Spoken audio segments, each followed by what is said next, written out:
are entrepreneurs. Modern society demands innovative and heart-driven people. UMPSA teaches its students the foundation of what it takes to become one. Siapa yang ada dekat luar tolong live tu ada dengar audio tak? Their inventions and ideas to the world. Dalam dewan.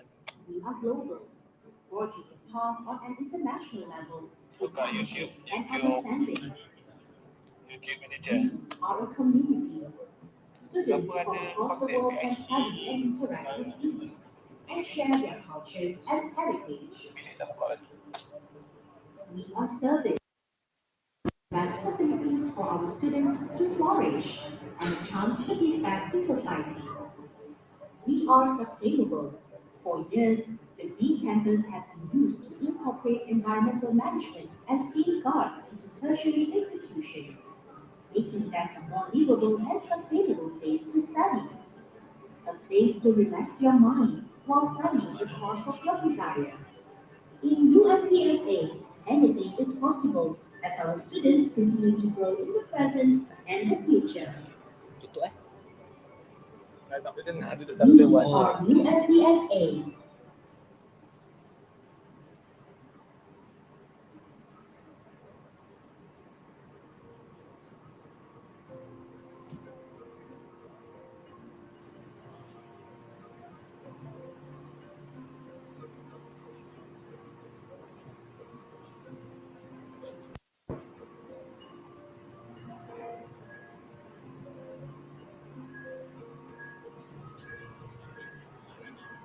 Okay. Live audio, okay, saya dah test kat luar. Alright. Okay, masih Rahim.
Announcing the arrival of the guests of honor into the hall. Ladies and gentlemen, you are kindly requested to rise.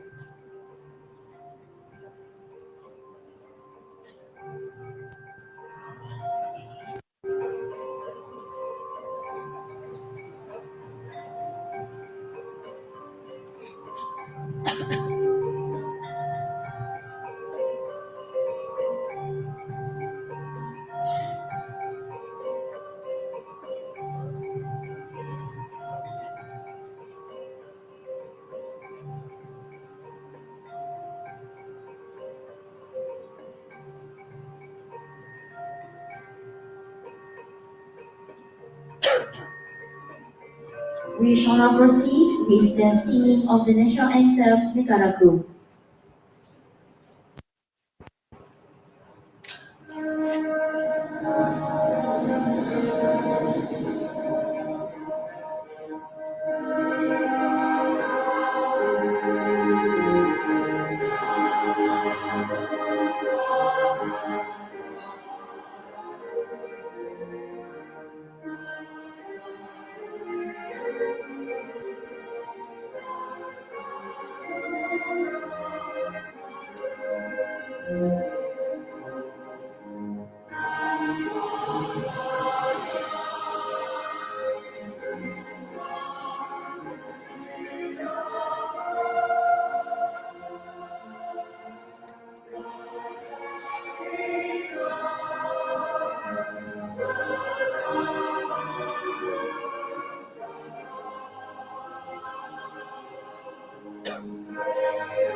and gentlemen, please be seated.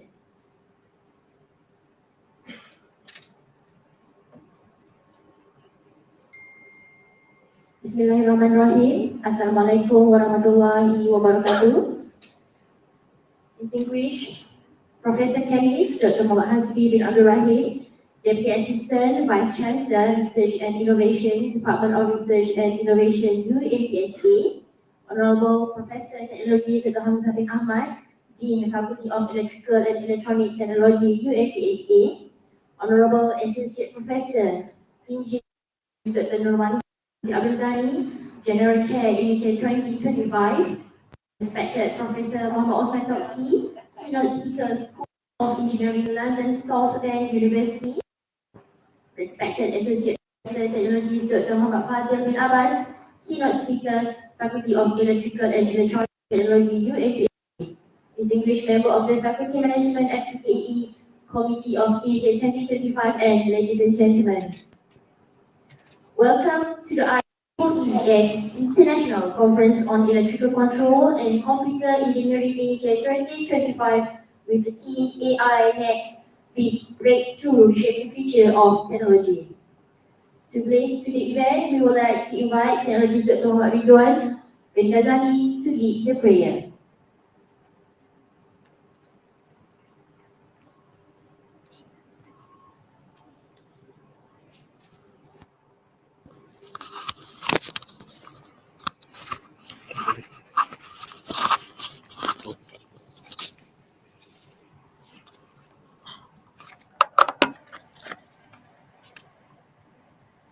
Al-Fatihah.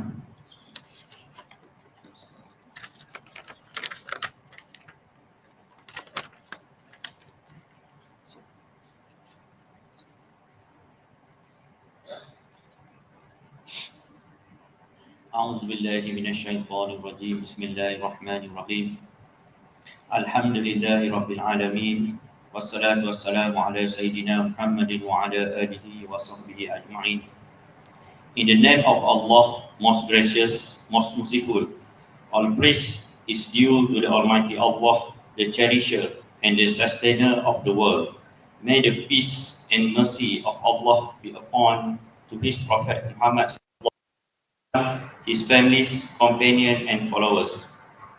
In conjunction with INECCE 2025, we ask for your grace and help, blessed well-being and generosity, physical and spiritual help. We are grateful to you because of your grace and love. We can continue learning together today in INECCE 2025.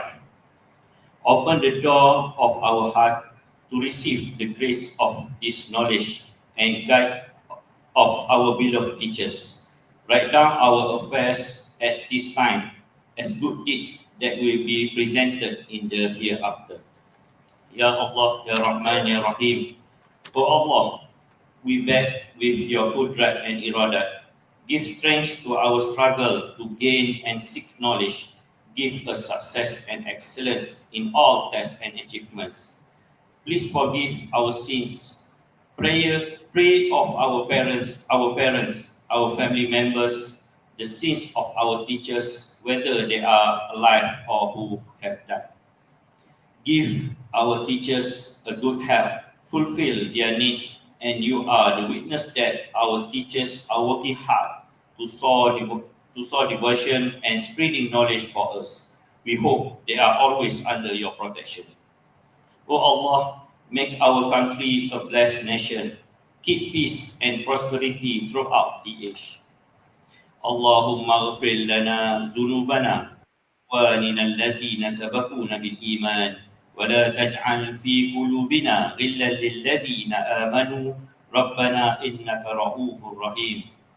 Rabbana atina fid dunya hasanah wa fil akhirati hasanah wa qina adzaban nar. Wa sallallahu ala sayyidina Muhammad wa ala alihi wa sahbihi wa sallam. Walhamdulillahi Rabbil Alamin.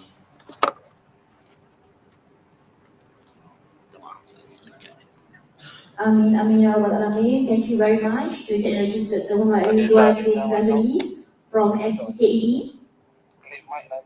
A sneak peek about the INECCE, the International Conference the Control and Computer Engineering InECCE, organized by the Faculty of Electrical and Electronic Engineering UMPSA since 2011, is a global platform for researchers, academics, engineers, and industry experts to share knowledge and build collaboration in facing IR 4.0 challenges. The 8th InECCE 2025, co-organized with the IEEE Control System Society, Malaysia Section Chapter, will take place in a hybrid format at Swiss Bell Hotel, Kuantan, Malaysia today from 27 to 28 August. Covering fields like robotics, intelligent system, power and energy, applied electronic, advanced metrology, and intelligent computing. This conference aims to strengthen international networking and research partnership. So all paper today will be published in the IEEE Explore and Digital Library and Index by Scopus. Without further ado, ladies and gentlemen, the program shall now continue with a speech by Associate Professor, Engineer Technologist Dr. Norman Habib Abdul Ghani, Chairperson of InECCE 2025. Please welcome.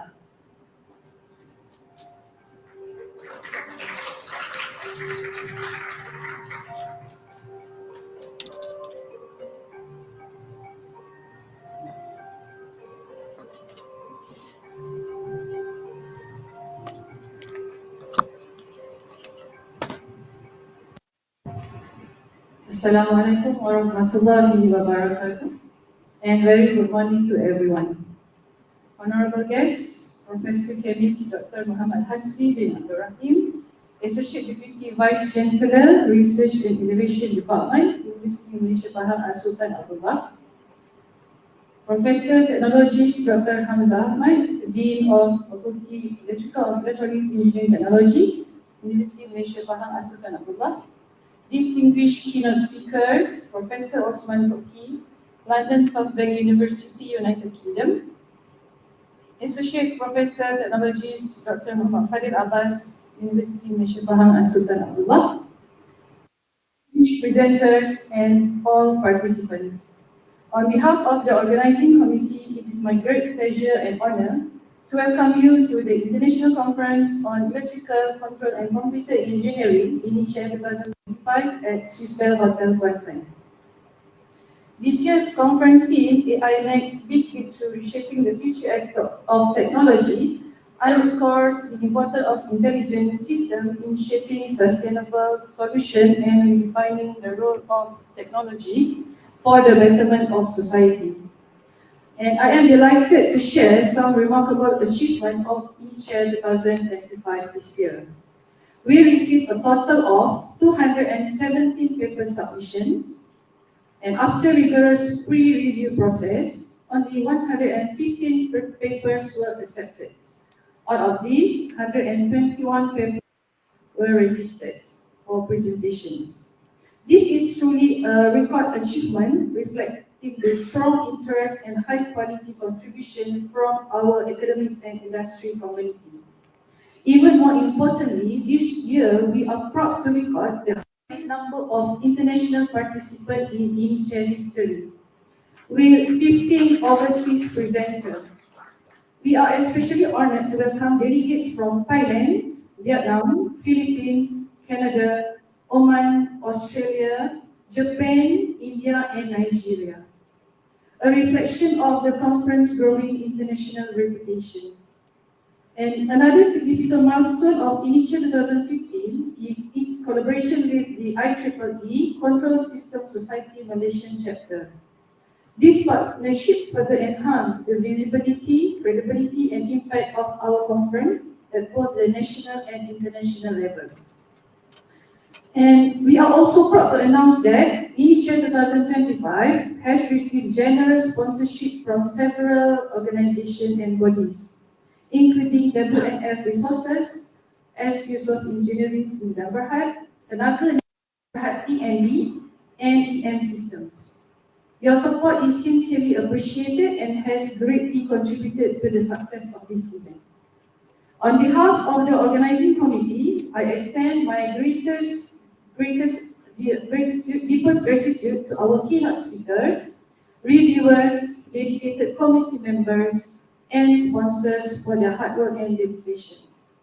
To all authors and presenters, thank you for sharing your research and choosing INECCE 2025 as your platform. And it is our sincere hope that this conference will be an enriching and memorable experience, fostering collaboration, innovation, and meaningful network that will continue well beyond these days. With that, I am pleased to welcome you to INECCE 2025. Thank you. Assalamualaikum warahmatullahi wabarakatuh.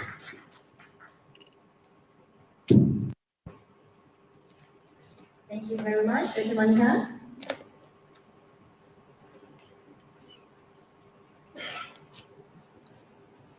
Ladies and gentlemen, the program shall now continue with an address from the faculty management.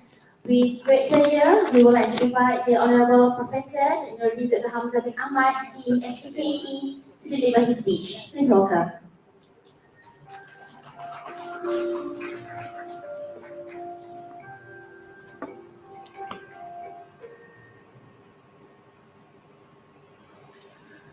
Bismillahirrahmanirrahim. Assalamualaikum warahmatullahi wabarakatuh, and very good morning to all. Honorable guests, Professor Dr. Chemist Dr. Mohammad Fadhil Abas, Associate Deputy Vice-Chancellor Research and Innovation, Malaysia, University Malaysia Bahang Assalamualaikum. Associate Professor Senior Technologist Dr. Nomani Habib Abdul Chair of INECCE 2035, distinguished guests, respected colleagues, and brilliant participants. It is truly an honor to welcome you to the IEEE 8th International Conference on Electrical Control and Computer Engineering in INECCE 2035, hosted by University Malaysia Bahang Assalamualaikum. And this year we gather under a very powerful theme: AI's next big breakthrough, reshaping the future of technology, in collaboration with CSS, IEEE CSS, and sponsorship from 4 main companies. Right? So I would like to express my deepest appreciation to the UMPSA management, that is our Vice-Chancellor, whose has been continuous support has made this event possible. Your encouragement inspires us to keep moving forward and to create meaningful platforms for research, collaborations, and innovation as well. So the future we speak, it is not tomorrow, it is being built today, right here in this room. Every paper presented, every discussion held, and every idea exchanged has the potential to spark a new wave of innovation that could change the way we live, the way we work, and connect as human beings. We are deeply grateful to our keynote speakers, Prof. Mohammad Osman Tokhi from London South Bank University, United Kingdom, and our staff, Associate Professor Technology Dr. Mohammad Fadhil Abas from UMPSA for joining us. The INECCE will challenge us to think bigger, aim higher, and push beyond boundaries. This year, from 2,217 submissions, only 121 outstanding papers have been selected. Behind each one is a story of perseverance, creativity, and passion for discovery. To our presenters and participants, you are not just sharing research, you are shaping the future. So I encourage each one of you, be bold in your questions, be generous in your collaborations, and be inspired by the possibility before us. Together, let us use this platform not only to advance the technology, especially in electrical and advanced engineering, but to build a brighter, more sustainable world for generations to come. Once again, welcome to INECCE 2035. Let us make this conference an unforgettable in our journey of innovation. Thank you very much. Thank you very much, Professor Dr. Hamzah. Respected members, we have now come to the highlight of today's program. the opening address and official launch. It is our great honor to invite Professor Chemist Dr. Mohammad Hasbi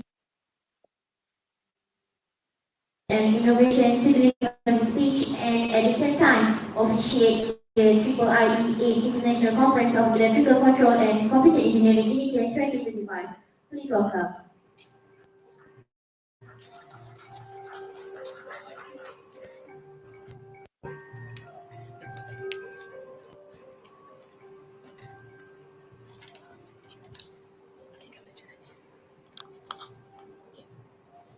Okay, thanks, Chairperson, honorable guests, my friend, Prof.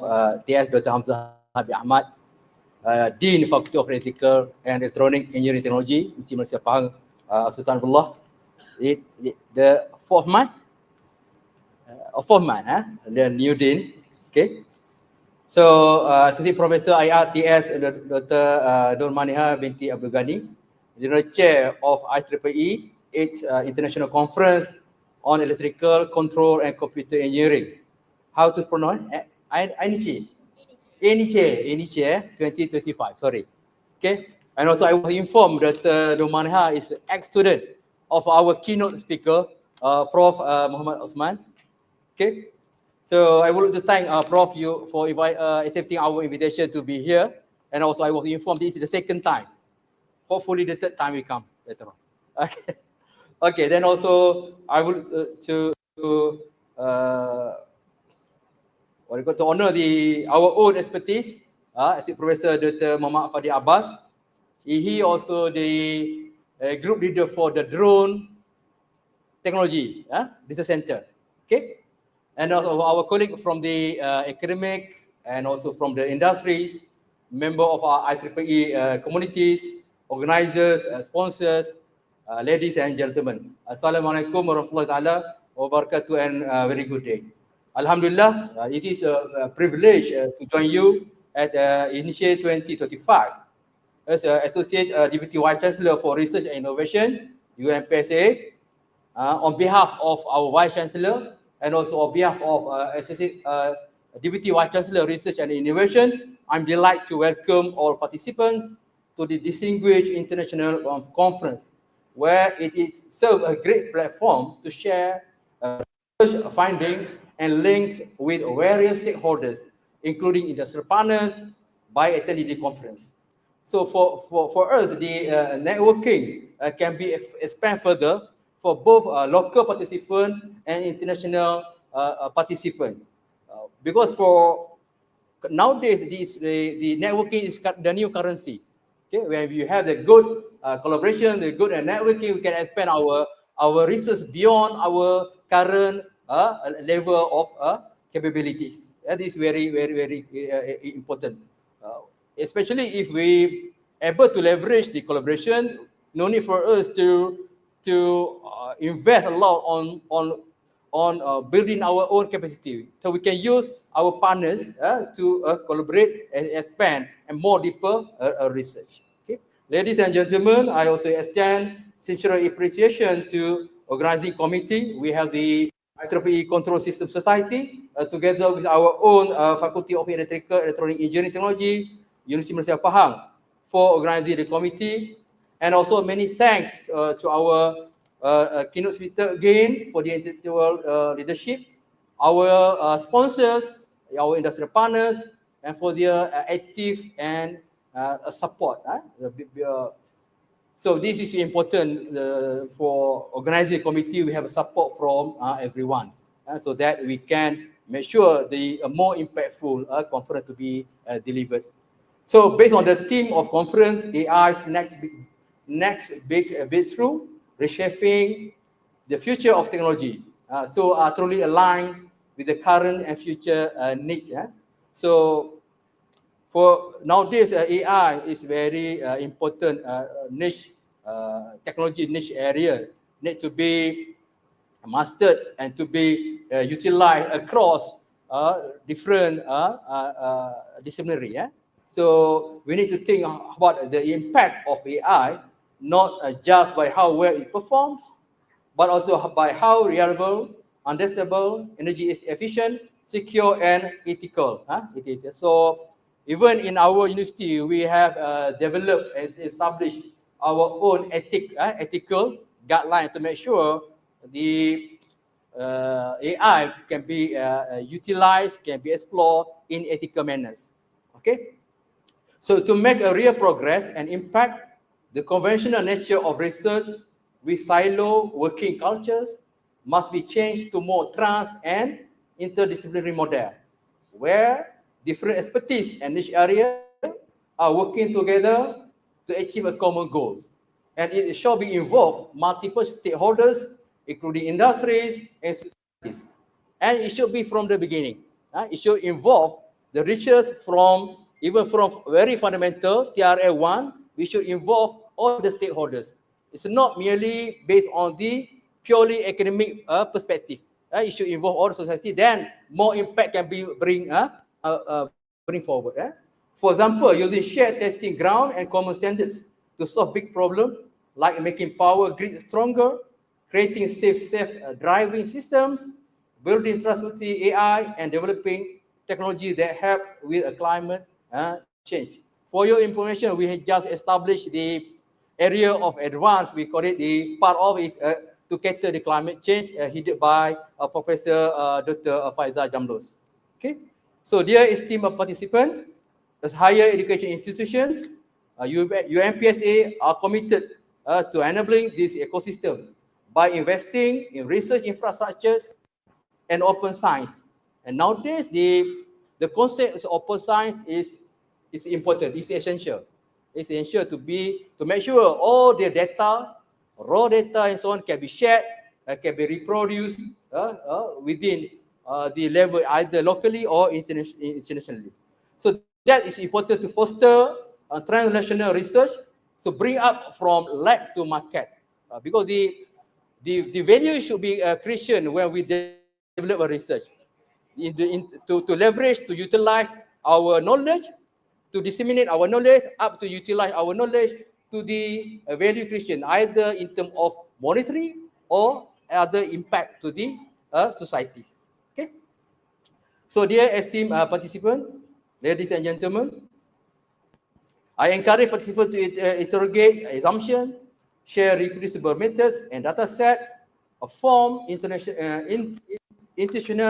consortium. This consortium is very important because nowadays we cannot work in silo. Should join the big consortium that we can leverage the expertise, we can leverage the facilities, they can leverage the model, the established model that we can use to make sure our research in UMP can be further expand to more meaningful.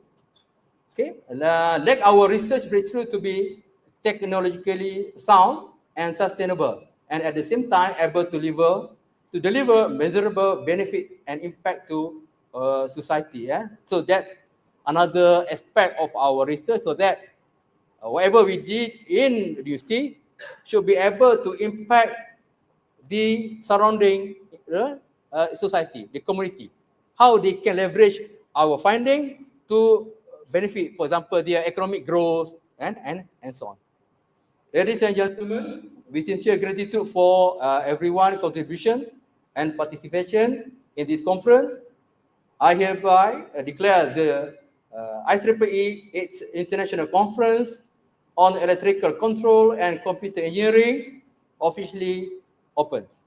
Thank you, and I wish all of you have a productive and inspiring conference. And for those coming from outside Kuantan, so enjoy the Kuantan scenery, then enjoy I think we have a very food, local food, Prof. Yeah. So hopefully Dr. Namaniha can bring you another place tonight. Okay, thank you. Assalamualaikum warahmatullahi ta'ala wabarakatuh. Thank you, Prof. Hasbi. I take your seat for the next agenda. And now, ladies and gentlemen, to celebrate the grand launching of the InECCE 2025, please direct your attention to the screen for the official launching montage.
Ladies and gentlemen, we shall now move on to do one of the most anticipated segments of today's program, the keynote session.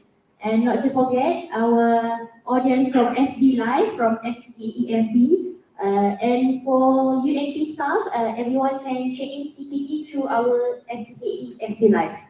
All right, with great pleasure, the floor is now handed over to Associate Professor Technologies Dr. Mohammad Ashraf bin Ahmad, who will be moderating this session with our first keynote speaker.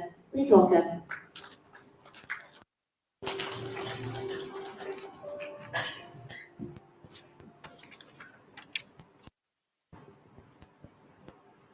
Okay, Assalamualaikum. Thank you very much, Chairperson. Okay, ladies and gentlemen, distinguished guests, it is my great pleasure to welcome you all to this session. And today we have the honor of hearing from an esteemed expert in the field of control system and robotics. Our keynote speaker is Professor Dr. Mohammad Osman Tokhi, a renowned expert in electrical engineering and control system.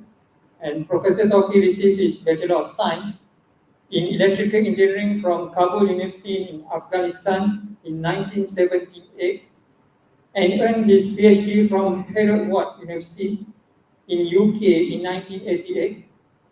He is a Chartered Engineer, Fellow of the IEEE, a large senior member of IEEE, and Professor Tokhi's extensive research spans areas such as active noise and vibration control, adaptive and intelligent control, soft computing modeling, assistive robotics, and many more. And established extensively and contributed to numerous projects that advance our understanding and application of dynamic system and robotics. So today, Professor Tokhi will be discussing an innovative approach to controlling hybrid dynamic systems through swarm intelligence. Specifically, he will explore how non-model-based control strategies inspired by the collective behavior of swarm can improve the accuracy and flexibility of controlling systems that operate across a broad range of frequencies. So, without further delay, I'm delighted to invite Professor Dr. Mohammad Osman Tokhi to deliver his keynote address on swarm intelligent control of hybrid dynamic systems. So please join me in welcoming him.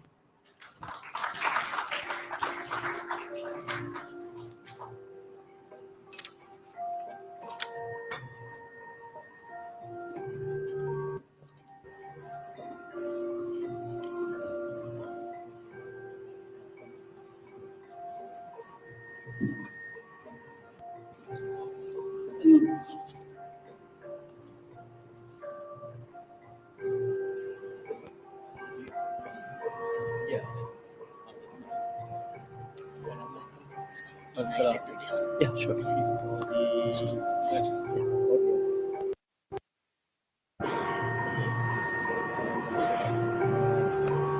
have your own. I do, but if you want, I can use that. Maybe you can use your own. Okay. It's okay. All right.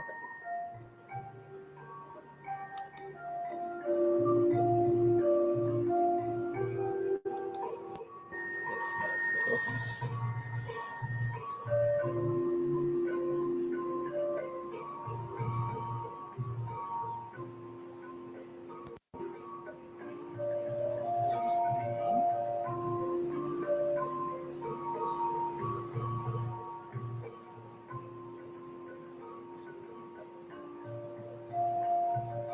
Takes a while.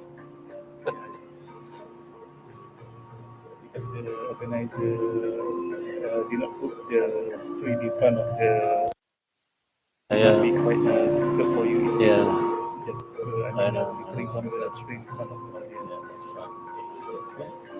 Okay, so you can just click the slideshow. Okay, now something is presenting. Okay, so let's see if it works. Okay, Yeah. yeah. It's working. Right. Okay, is that better?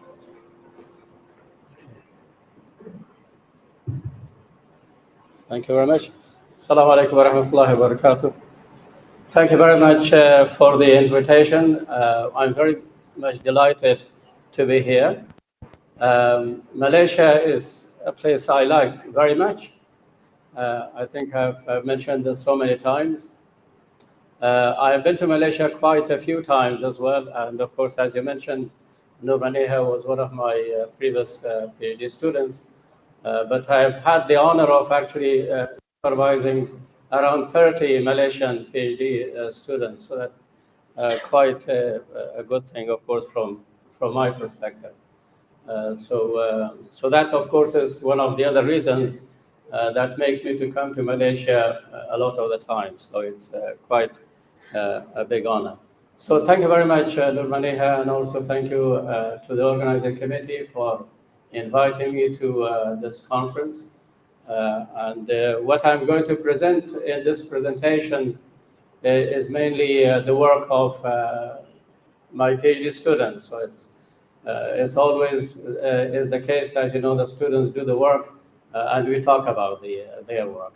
So that's why I should acknowledge that basically. So the presentation today basically is to take you through some aspects of control and specifically talking about hybrid dynamic systems. These are the type of systems which basically comprise combination of flexible structures or flexible dynamics and also rigid body dynamics. So that's basically the application sort of sector. But mainly the theme of the presentation is to take you through some of the swarm intelligence approaches and the utilization of those approaches in this particular context, essentially.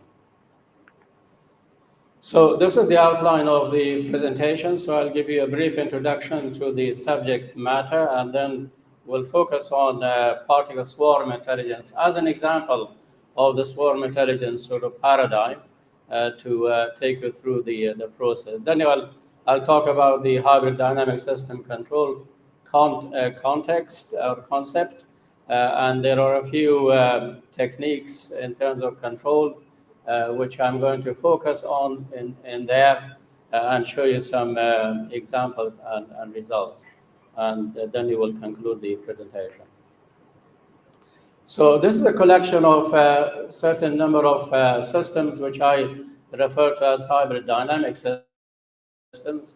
These are the type of systems which do actually comprise this flexible dynamics and also rigid body dynamics. So on the one hand, you look at the top left-hand side, a flexible manipulator. So it's basically a moving beam, if you like, and as it is moving, in fact, so the objective is that you want to move this to a certain target location. But as it moves, there is some level of flexibility is appearing actually in the system. So on the one hand, you have a set control sort of requirement, but on the other hand, you also have this flexible dynamics issue involved there. Another example which could be also interesting in here is the helicopter, for example, in the hovering mode, as we got in there. So maybe in a rescue sort of operation situation. Here again, you have a similar situation. So on the one hand, you have to make sure that this helicopter reached a certain altitude. So that's basically the rigid body sort of aspect or the set point aspect of it. But as it stays in there, you want to keep it, in fact, at this position. But you would expect some kind of fluctuation down. So again, a similar sort of concept is in there as well. Overhead cranes also have similar sort of phenomena in them. So you have a target location to which you want to move an object or a load, basically, and as you move the object to the destination, you experience on the one hand some kind of sway in the load.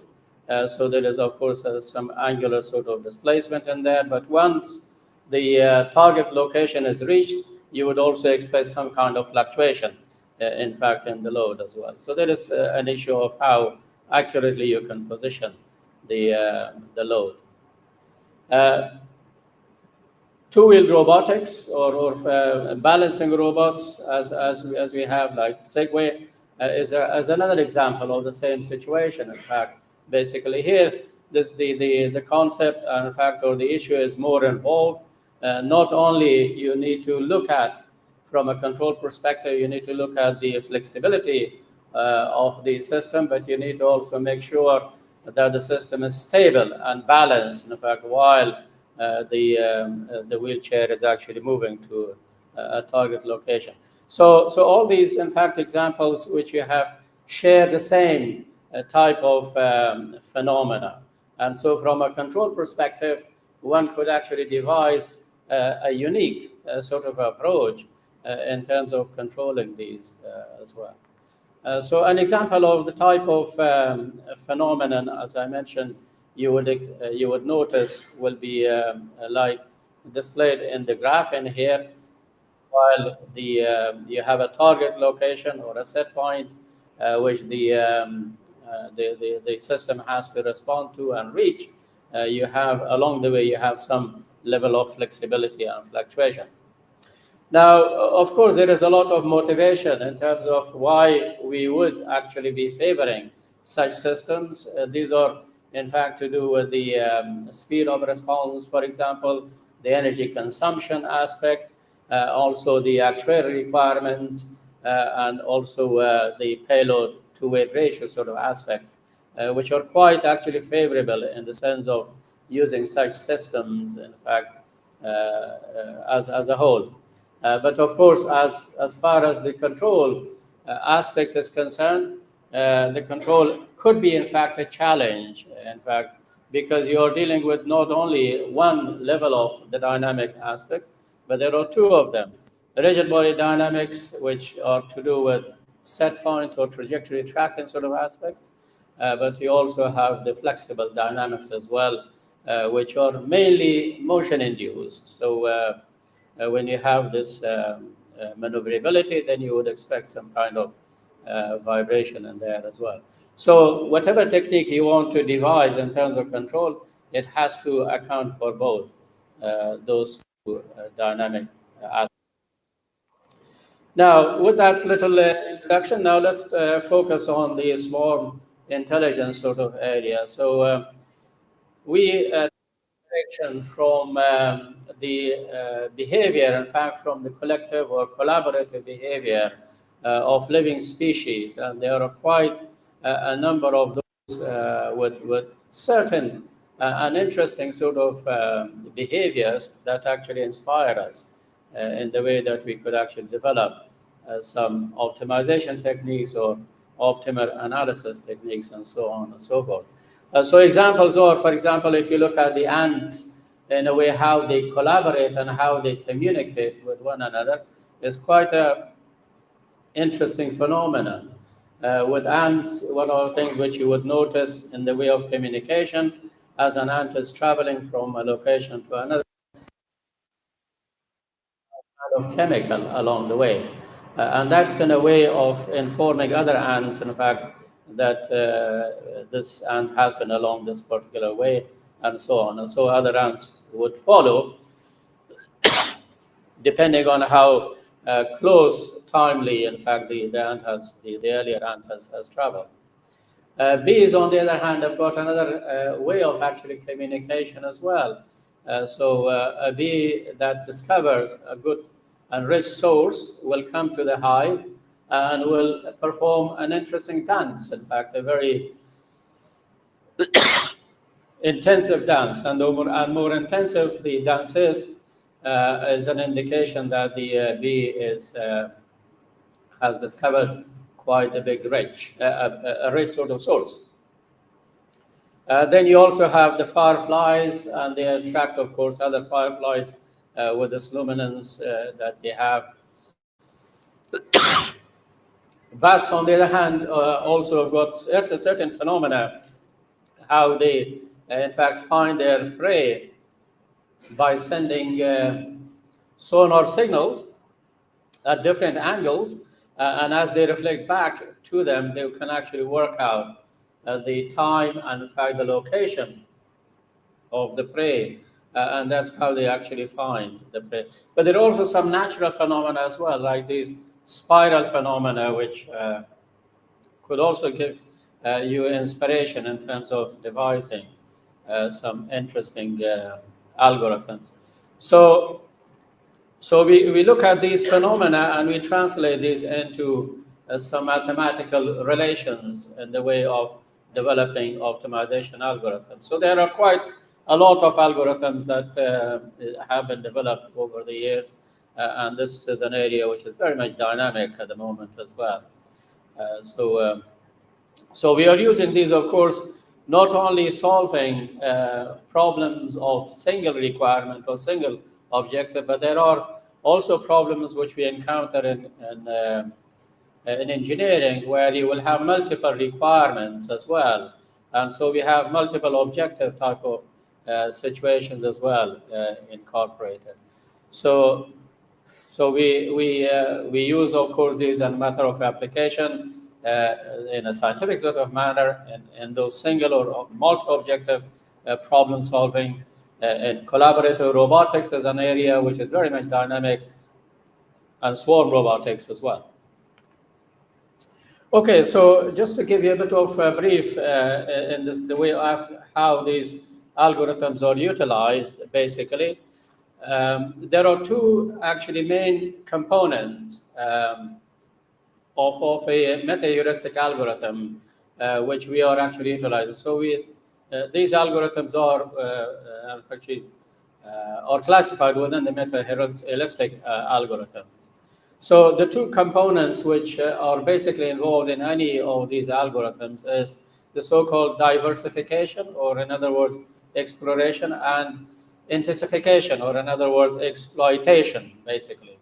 So what do they do actually, these algorithms? In the process of diversification, the idea is to generate, in fact, diverse solutions by exploring the search space on a global sort of scale. So it's basically, this is a way of doing a quick sort of search of the environment and the search environment. And within that, to identify key locations where there could be potential solution to the problem. And once that is done, then the next phase will start, and that is the intensification phase. So then there, you focus on the area which has been identified with a potential solution and do a very intensive sort of search in there. So basically, these are the two main components which you will find in any of these algorithms. And of course, how good your algorithm is depends on how strategically, in fact, you combine these two components with one another. So an example of the type of algorithms, the particle swarm intelligence algorithm, which is quite extensively researched. And this is basically an algorithm. There are only two equations involved in here. There is the velocity equation there at the top, where you do a velocity update, in fact, of the particles. And there is the distance or position sort of equation, which allows you to update the positions of the particles, basically.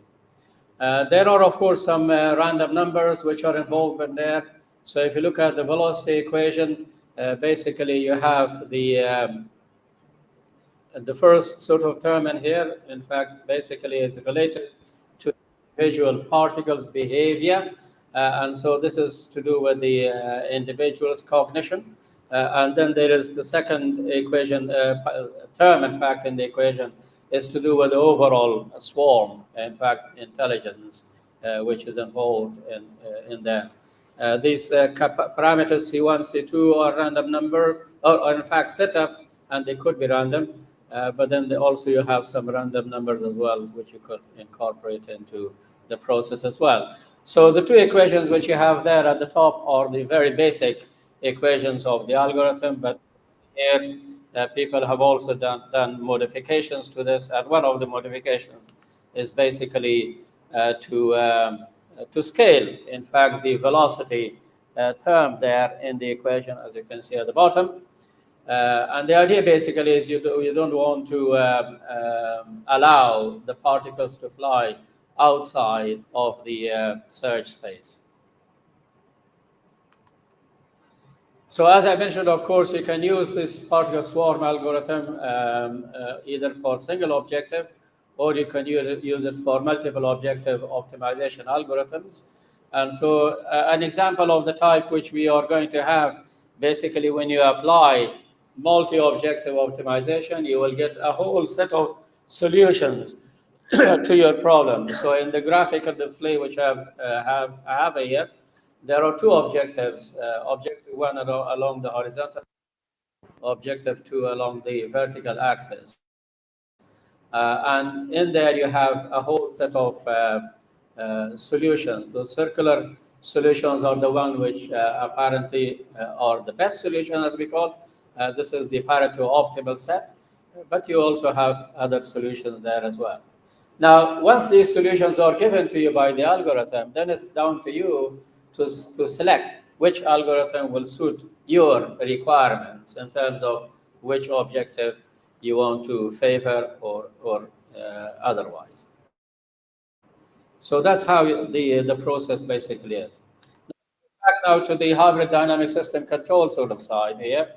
Now, as I mentioned to you, so we have two types of dynamics in here which we need to struggle with. So what we do is simply we devise these two control loops. One is the rigid body dynamic control loop, which is the inner control there, where controller 1 is there tasked basically to control the rigid body dynamics. So basically, it's a set point tracking sort of loop. So you have a reference input basically, which specifies your set point. And so the controller number 1 has to reach that set point. And then you have also the outer loop, which is incorporates controller number 2. And the task there is to control the flexible dynamics, to reduce those oscillations, okay, to zero them. Now, the interesting thing basically is you're now talking about this flexible system, which has got a combination of these two dynamics. But the interesting thing, of course, is the rigid body dynamics happen to be at the lower frequency range, and the flexible ones are at the higher frequency range. And so that's a good sort of good news, in fact, from a control perspective, because you can separate these two loops. Okay, you can separate them by having filtering techniques. So maybe once you've measured the rigid body output, dynamic output, you can put that through a low-pass filter. So you can reject the flexible dynamics. And the same thing you will do for the flexible dynamics. You can put a high-pass filter there. Okay, so you can remove the rigid body part. And of course, as far as the controllers are concerned, controller 1 and controller 2, you have a vast number of options, what type of techniques or tools you want to use there.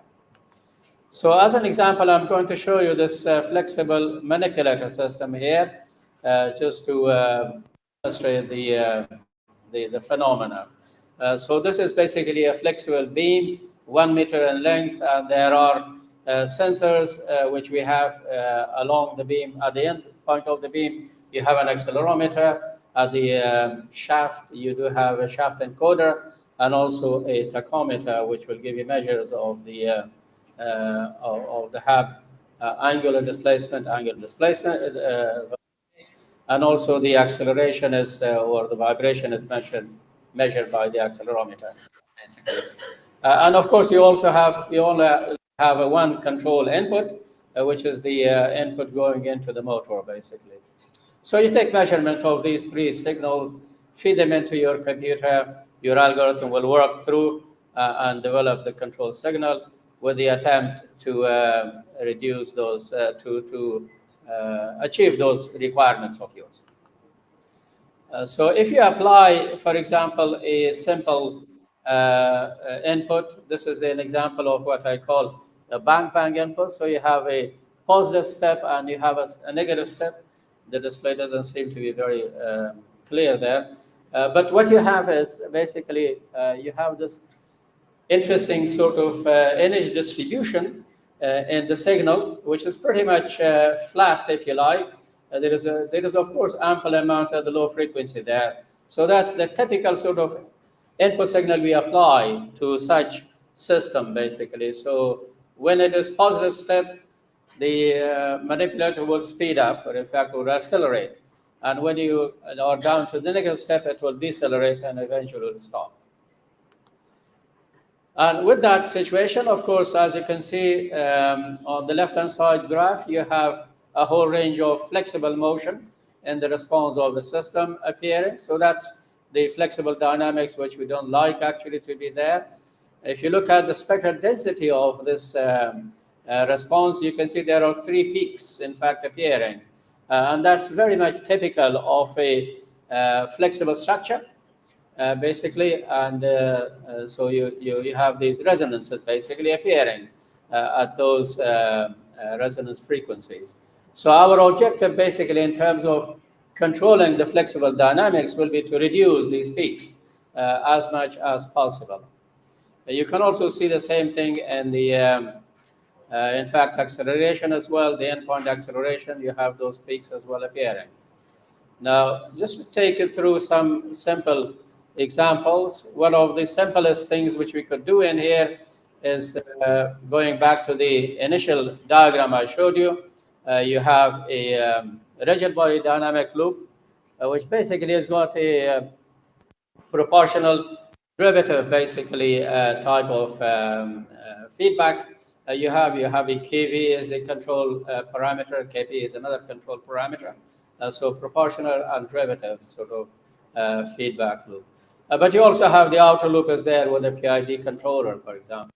So you can design these, of course, in the techniques which you know of, and you can get some kind of response from them.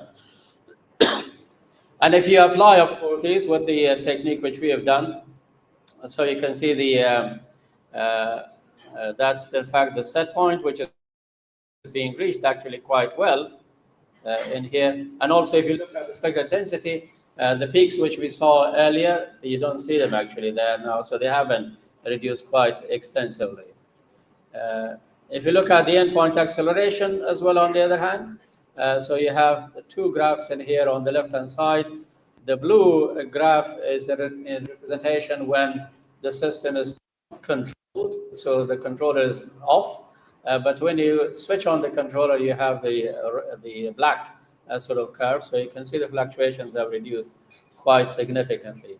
And you can see the evidence of that on the right-hand side spectral density as well, where the peaks have been reduced from the blue to the black to a large sort of extent. So that's what you can do as well, in fact.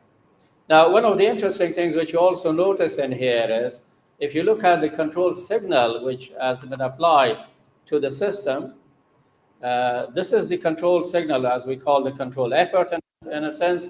So the time domain response is on the left-hand side, but the interesting thing is the spectral density. You can see there are some dips, in fact, in the signal, and those dips correspond to the resonance frequency locations. So what has happened in here is basically the control tries to reduce the input energy in the system so that it doesn't excite the resonances of the system. So that's basically what is happening here. And this is a concept which I'll return back to that in a moment manner. So do remember that. Okay, so that was, of course, a very simple sort of exercise, which was with a fixed sort of controller. But you can also move on to have maybe some adaptation in your process as well.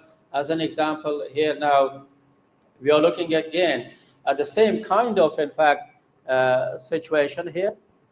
So you have the inner loop. Basically, again, you got the proportional and derivative type of controller. But the control parameters are actually designed through an adaptive process. So here we have used a self-unit control, in fact, pole assignment type of mechanism for that. And then the outer loop as well is there, utilized, but on this occasion with the model inversion sort of process. So you can actually do, you can develop an inverse of the model and you can use it as a controller, which I'll come back to that as well in a different context as well. So this is another example of the type as well. And so if you want to use this adaptive control mechanism, you can also achieve similar type of performances. So you can see the set point initially again is reached quite well in a smooth sort of manner. And if you look at the spectral density on this occasion, the second and third derivative peaks are still there, but they are not significant because normally in vibrating structures, you would expect the very first dominant sort of mode, the very first mode to be very much dominant, basically. And so if you can reduce the first mode significantly, then you do very well. And you can see the evidence of that in the endpoint acceleration as well, and here in the same sort of manner that the blue fluctuation now has been reduced quite significantly through this process as well. So you have the choice basically whether you want to use fixed control or whether you want to use adaptive control, but that's not the only, those are not the only options. You can have a lot more if you wish. Let me take you to another example, another application. This is a twin rotor system, which is a laboratory facility replicating the behavior of a helicopter. So here we have, in fact, this system with two rotors, which we have to control. And so we can control the system so to keep it in a hovering mode, and so without fluctuation. And here, this particular system has got one dominant resonance mode at a very low frequency of 0.35 hertz. So if I apply an input to this without control, this is what you are going to achieve. So that's the set point with this blue line. But then, of course, you have the fluctuation, which is the input, the system response, basically. So our objective here is we want to reach this set point, but without this fluctuation. And I'm going to take you through a number of approaches in here. So here's the first attempt, which I'm going to make, is a very simple feedback loop, which we have in here. We are going to develop a PID controller, and the PID controller is optimized with the particle swarm optimization algorithm. So there are different sort of permutations of the PID used in here. So you have on the other one hand, if you want to have only proportional derivative control, then you can see there is quite a bit of fluctuation, in fact, appearing, in fact, in there. But if you want to use, let's say, proportional integral control, you will have a better sort of response, smooth, but of course it's slow in a sense as well. But the PID controller will give you a faster sort of response with that blue curve, reaching the set point quite favorably, actually. So you can, of course, have those permutations, but each of them will give you different performances. Another example, which I'm going to show you here, is the inverse model control. This is very simple. So you have a system on the one hand. If you develop the inverse of that particular system, put them in cascade, you would expect that if you put an input to this combination, you should achieve the same thing at the output. So that's what the concept actually is. So again, here, of course, as far as the modeling part is concerned, you devise the system ID process in here in this sort of manner. But again, we have used here the particle swarm optimization to develop the inverse of the system model, basically. And once that is done, then you put that into here and then drive the system with the reference input. So the performance, of course, is quite interesting. You can see the blue curve there is the uncontrolled system response, but the red curve basically is with the inverse control. So you can see there is a bit of reduction, of course, in the fluctuation, but still you have a bit of fluctuation right at the beginning, in fact, of the system response. But we can improve this, basically, maybe the same combination. If we close the loop, you can see that you can get a smoother sort of response you can get out of the process. And if you want to be a bit more adventurous, you can actually maybe make it more extensive. So you have the system, the twin rotor system on the one hand. You can use the inverse model, but you can also combine this with a feedback mechanism as well in there. So again, the particle swarm optimization and twin is utilized in here, and you get a very much smoother response. A further example perhaps is now a combination of the same process as I had before, the rigid body dynamics and the flexible dynamics process. You can combine, and in this case you get quite good sort of response. So I'm told I've got 10 minutes, so I have to rush, sorry. So this is a snapshot of a combination of all those responses I showed you, basically. So on the one hand, you have the PI, PD, and so on. These are very slow sort of responses. But the one which is doing very well, basically, was this combination of rigid body and flexible dynamics, the solid line, which I'm showing in here, which basically takes me to the same idea right at the beginning, which I put to you, which is one of the better sort of approaches. Let me take you through another example. This is command shaping technique. And now the concept in here basically is, if you have a vibrating structure, if you want to apply an input to it, try not to excite the resonance nodes, okay? So in that case, what you want to do is your input need to be shaped, basically, in a way that you want to extract, or in fact, you block the energy input to the system, which corresponds to the resonance locations. Now, the concept of input shaping was actually developed, first of all, by Singer and Searing, and reported in 1990. And the concept is basically very much traditionally used using these equations. You set up a set of impulses, basically, with designed amplitudes and designed time locations, and you then convolve the input with this impulses, and that gives you a shaped input, basically, and with the hope that you will reduce the vibration. Now here, of course, you need to go through a tedious process if you want to use these equations of measuring either or otherwise calculating these parameter values, which could be quite tedious. Now, we did a different thing. We actually used swarm optimization to develop these time locations and also the amplitudes of these impulses automatically, and develop the shaped command input. So you have a particle swarm optimization algorithm, which basically takes as an objective the basically the error point in there, so which is the design response and also the system response, combination of those, and that's basically taken as the objective function to develop these amplitude and the time location. And so I'm going to show this to you through the flexor manipulator.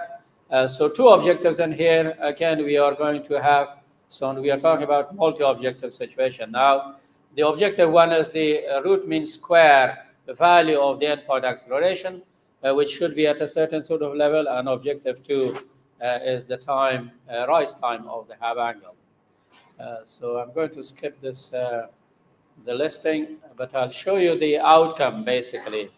So you run the algorithm. After 50 generations, you get this set of solutions. And after 500 generations, you get another set of solutions. And among those, you select one of them. Let's say solution number one, we want to select. And then you develop your shaped input, basically. So the solid sort of curve there is now your input, which is the shaped input you apply to the system, basically. And then, of course, you can see, of course, the response of the system as well in there. You can see for the solution 1, the maximum oscillations are quite reduced.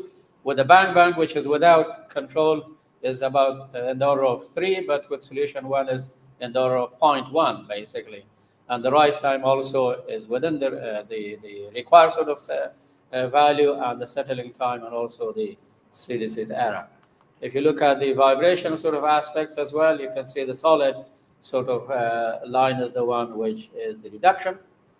And if you want to have a look at these in the context of spectral density, you can see the input acceleration vibration reduction. At the first mode is about 30 dBs, which is quite significant. Second mode is 17 dBs, and third mode about 10 dBs. And you can see the reduction, in fact, in the peaks, basically in the graph in here. So from the dashed line, it has reduced to the solid line quite significantly. So you can have, of course, a variety of options in here for this as well. Okay, so sorry, that was a bit of a rush. So let me now conclude then. So what I have actually tried to convey in here is that the bio or nature-inspired swarm intelligence provides opportunities, in fact, for a whole range of concepts. So you can solve complex optimization problems. You might have problems which could have single objective requirements, or maybe multi-objective requirements. And the other good thing, actually, which you have with these algorithms is that because the search is random, the convergence to global solution is very likely, opposed to the usual gradient descent techniques, which a lot of the times fail to reach the optimal solution. Now, the position accuracy, in fact, or motion-induced vibration, which we have in hybrid dynamic systems, a challenging sort of situation, basically. But of course, there are opportunities for us when we talk about AI and, in fact, bio-inspired optimization, that we can devise suitable control approaches so that to reduce not only, in fact, tackle the rigid body dynamics, but also the flexible dynamics in a number of sort of ways. So thank you very much.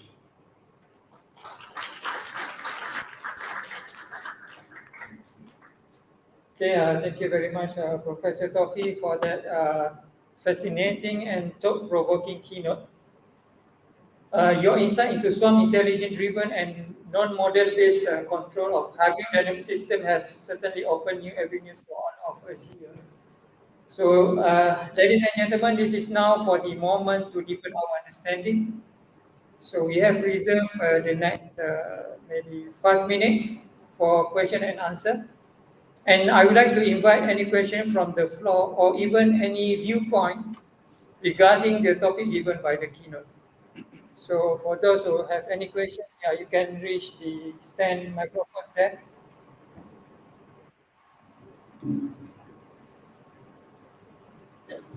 Thank you very much, Professor Mohammad Osman, for the insightful speech. I'm Associate Professor Mohammad Bashir. It happens to be I'm working in the same area. I have some question like, when we choose a swarm intelligence algorithm, since we are talking about dynamic system, what is your best strategy of choosing the algorithm while balancing the complexity of the algorithm during training and choosing the best solution and the real-time requirements for dynamic system? Yeah. Okay, thank you. Yeah, so two things. One is how we can actually devise a strategy for the algorithm.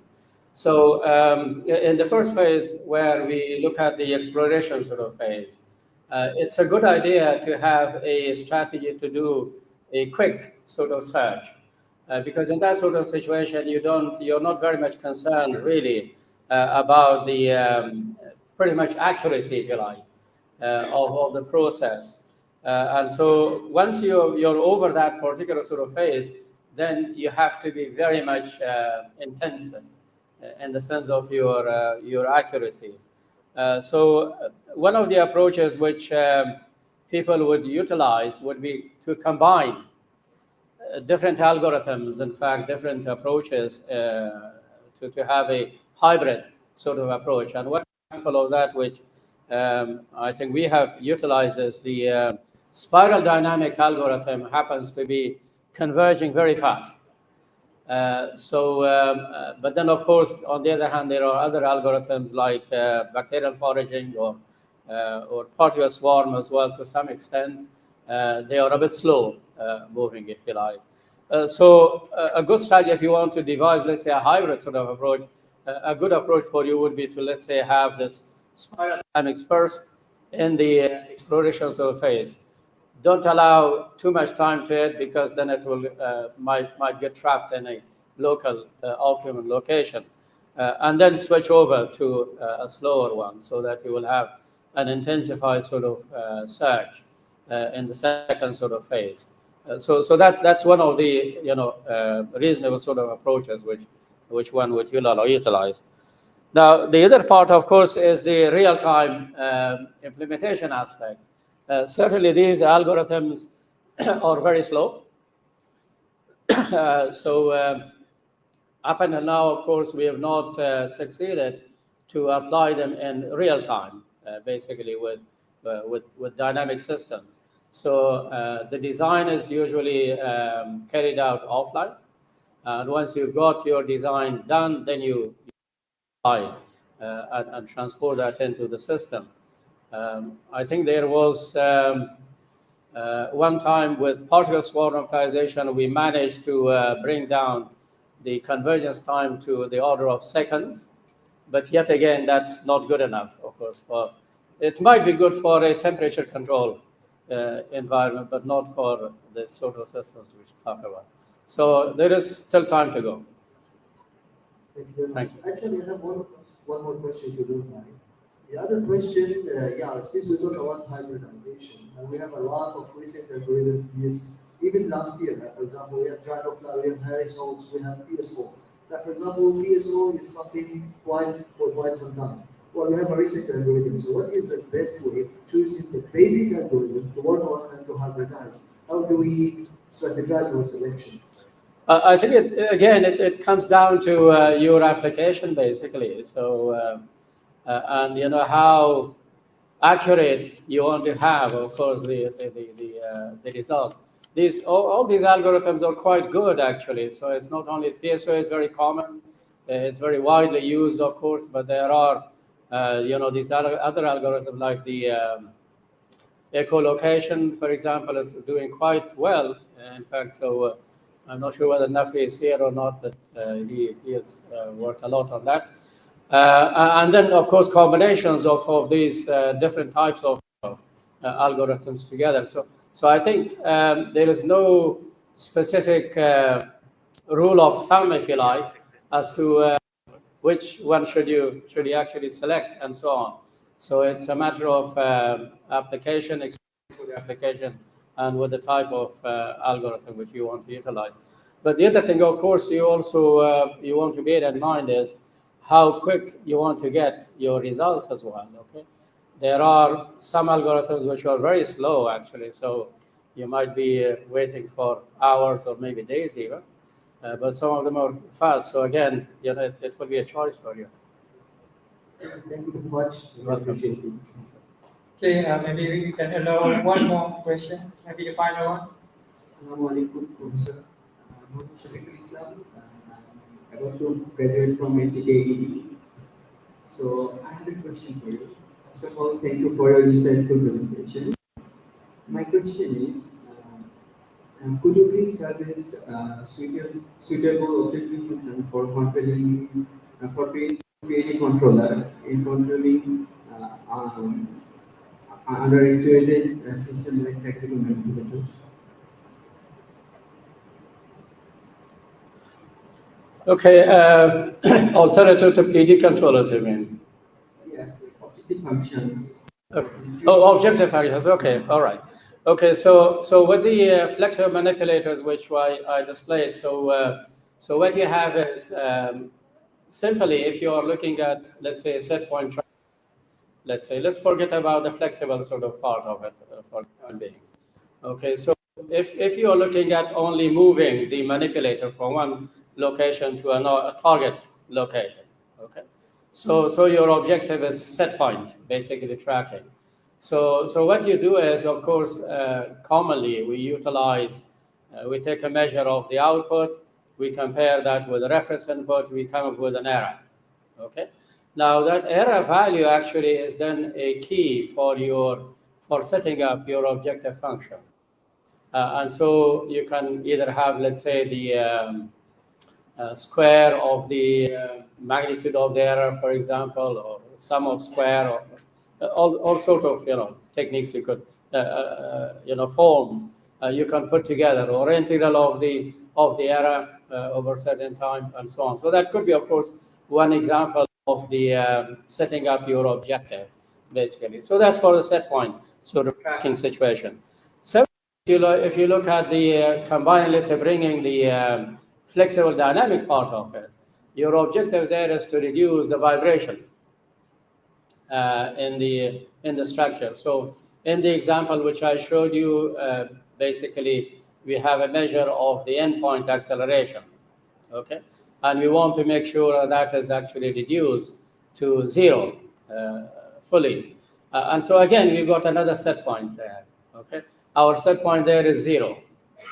So we take a measure of the endpoint acceleration. We say, okay, this is now, if it has a value, we need to reduce it down to 0. Again, we set up an objective function based on that as well. Okay, so should the acceleration be,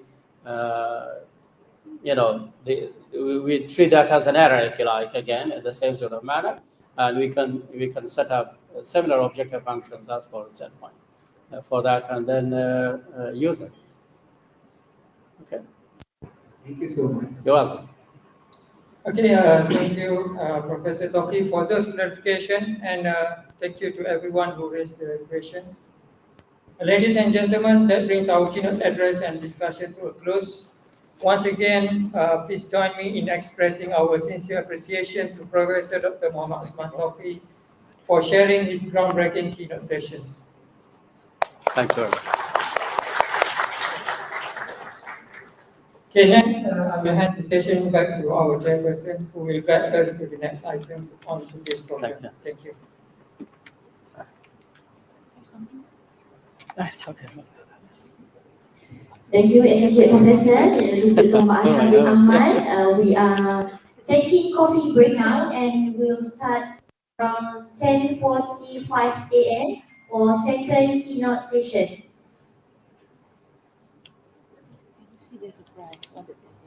And for information, we also will accompanied by the lucky draw session exclusive for those present in this hall.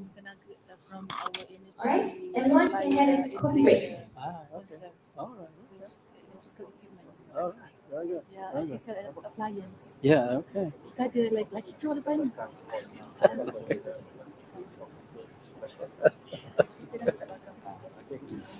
Alright, the coffee break is back at the ballroom, and also please invited for the coffee break. Okay. Waalaikumsalam. How are you? Oh, this one. Oh, yes, of course. Well, I'm speaking. Okay, thank you.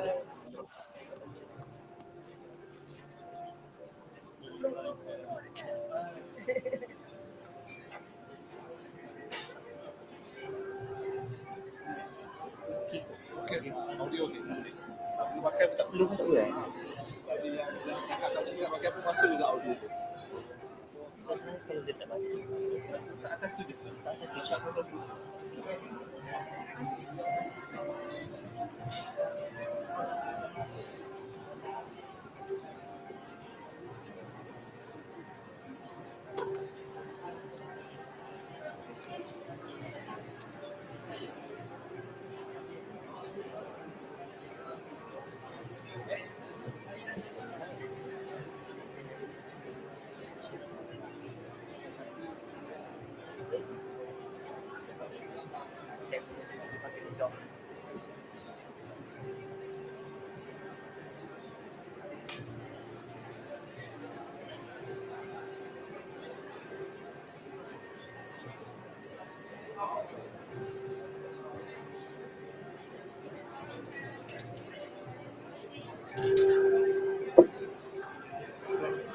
lagi nak tunggu balik. Macam mana?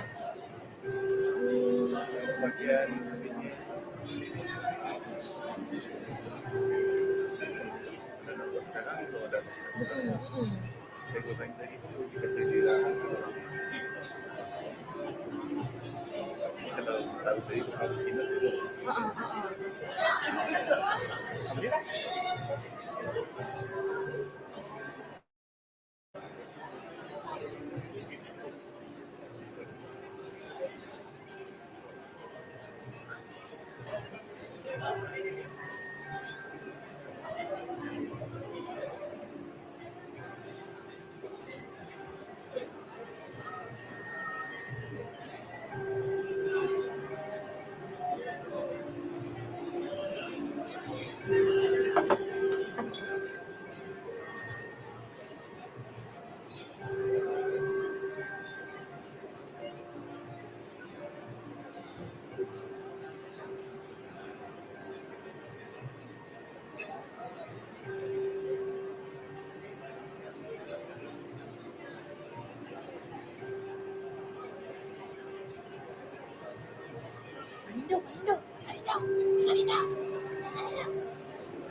Sekejap. Dan nak copy sekejap. Our nampak dah bertenang. Kan. Dah makan. We will now. Sekejap. Cik. Ya.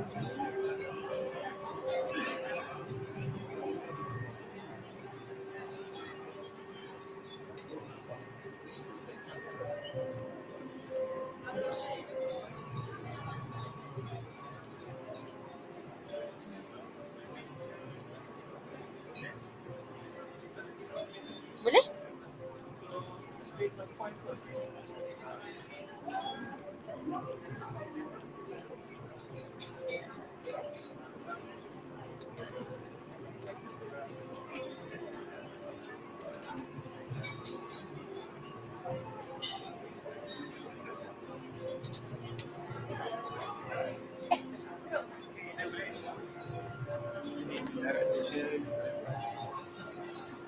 Alright, ladies and gentlemen, we kindly request all participants to remain inside of this hall as both the coffee break and lucky draw will take place here. Alright, lucky draw session. So everyone in this ballroom is eligible to join the lucky draw. So please scan the code and enter your name through this class point platform. Alright, scan. Don't forget to enter your name.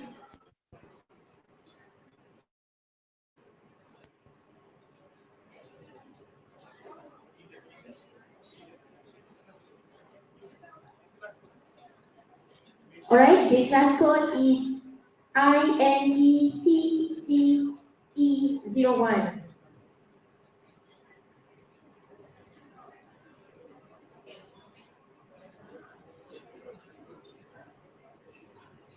Alright. As you can see already 37 participants, 38, 40.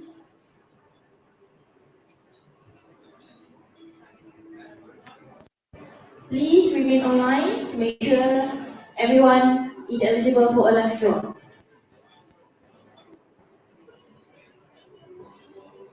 And as for FB Live participant, sorry, this is for on-site participant only. So the FB can join, okay?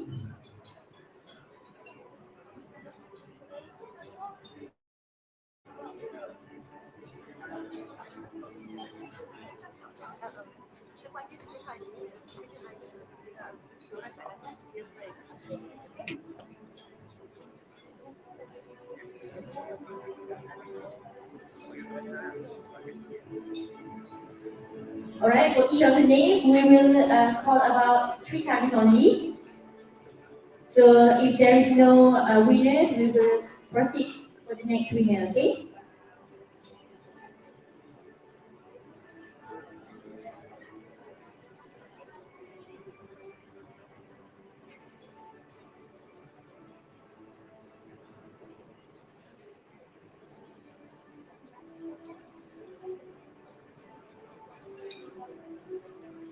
Okay, now there is 83 participants. There should be around 100 participants, including secretariat.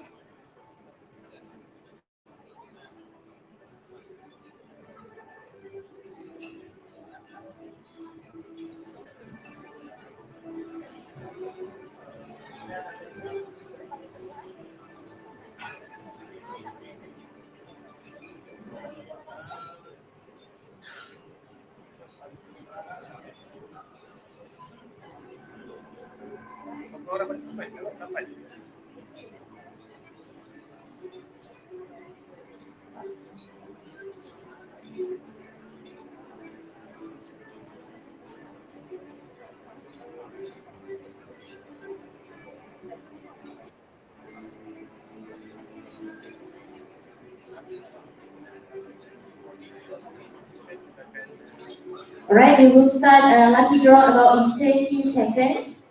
So please make sure your name already entered this class point?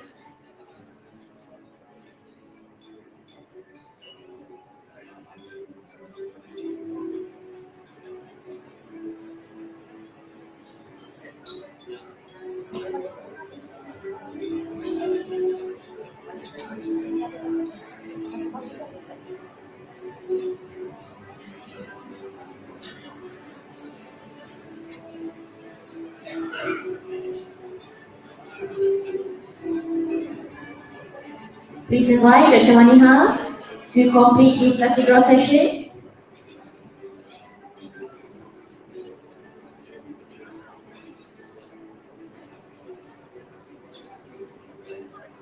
Alright, Secretariat, please spin the wheel.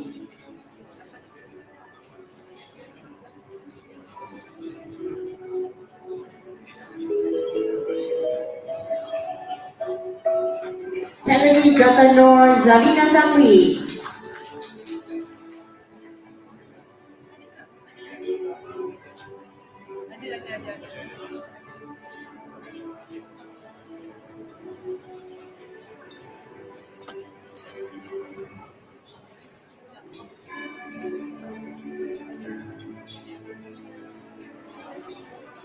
Right, congratulations.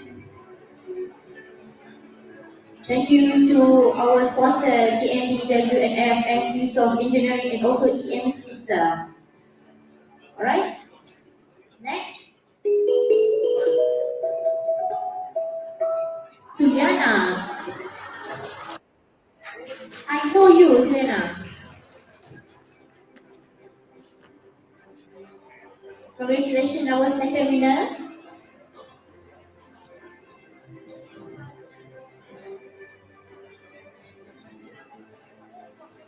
Rice cooker. Alright, thank you very much and congratulations, Dr. Suliana. Alright, next. YBhg Ivan.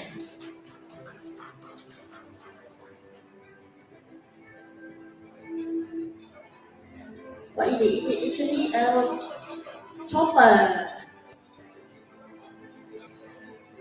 Congratulations.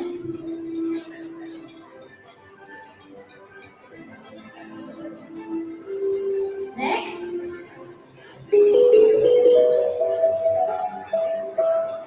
Zahira. Zahira 1. Zahira 2.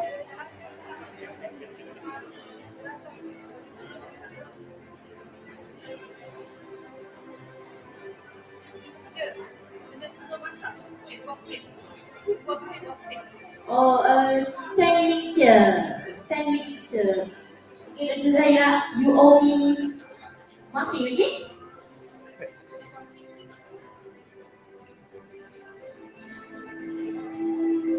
Okay, next.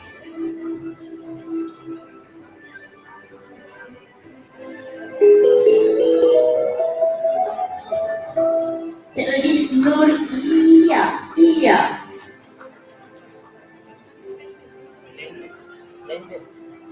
Blender from Panasonic.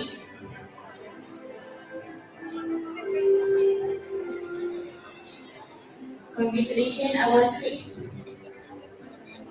winners.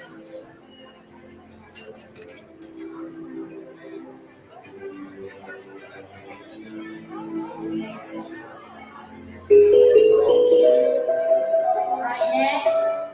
Zaiha Jaman.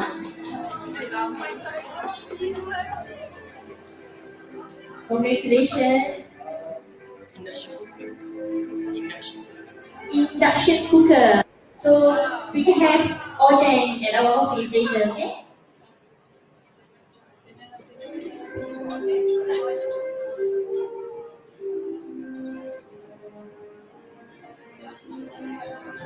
Right, congratulations, Dr. Zaiha. Muhammad Herman Sulaiman. My top 3 boss. Congratulations, what is it? My target fan actually. It's okay, Dr. Herman. Got it.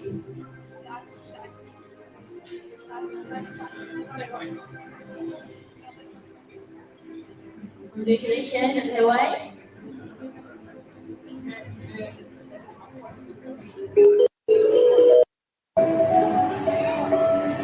Norashiki Fatila from Panasonic. Thermos. Congratulations.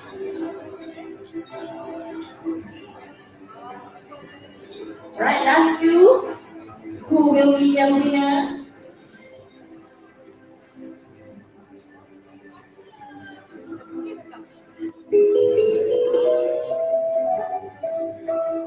Amirul Suni. Congratulations, Mr. Amirul, yeah, Amirul. Owen from Cornell.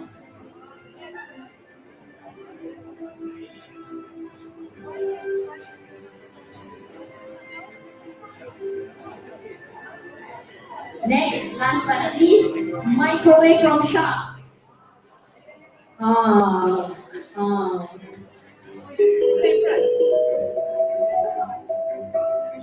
Yasmin, Yasmin, who is it? Rezeki. Congratulations, Dr. Yasmin.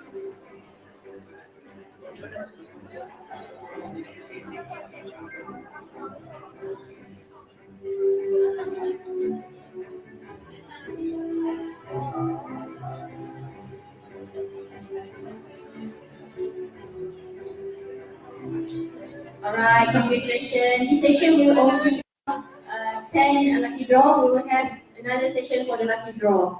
Alright, ladies and gentlemen, please make yourself comfortable and free to bring along your drinks to your table. Alright, we will now proceed with the next session around 10:45. Thank you very much.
Ladies and gentlemen, our honored guests will take their leave. Thank you very much, Prof. Hasbi, for joining us and making this occasion more meaningful.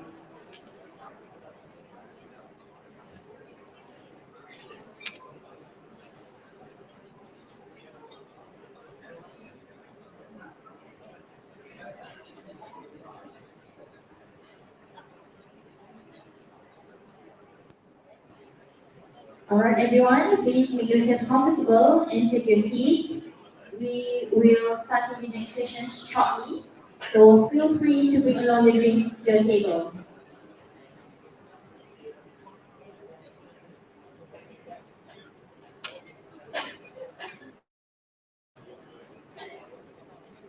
Ladies and gentlemen, let us now proceed with the next session for our program, the Keynote Session 2. With great pleasure, for it's now hand over to Associate Professor Engineer Dr. YBhg, who will be moderating the session with our next keynote speaker. Please welcome.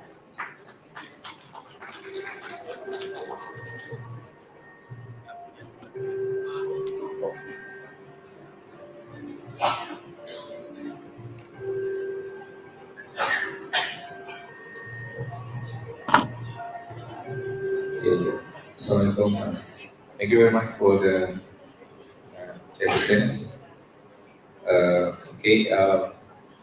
So please have your meal as usual. Thank you very much for staying with us. Okay, now we proceed on the next keynote from Associate Professor, yes, Dr. Mohammad Fadhil Abas.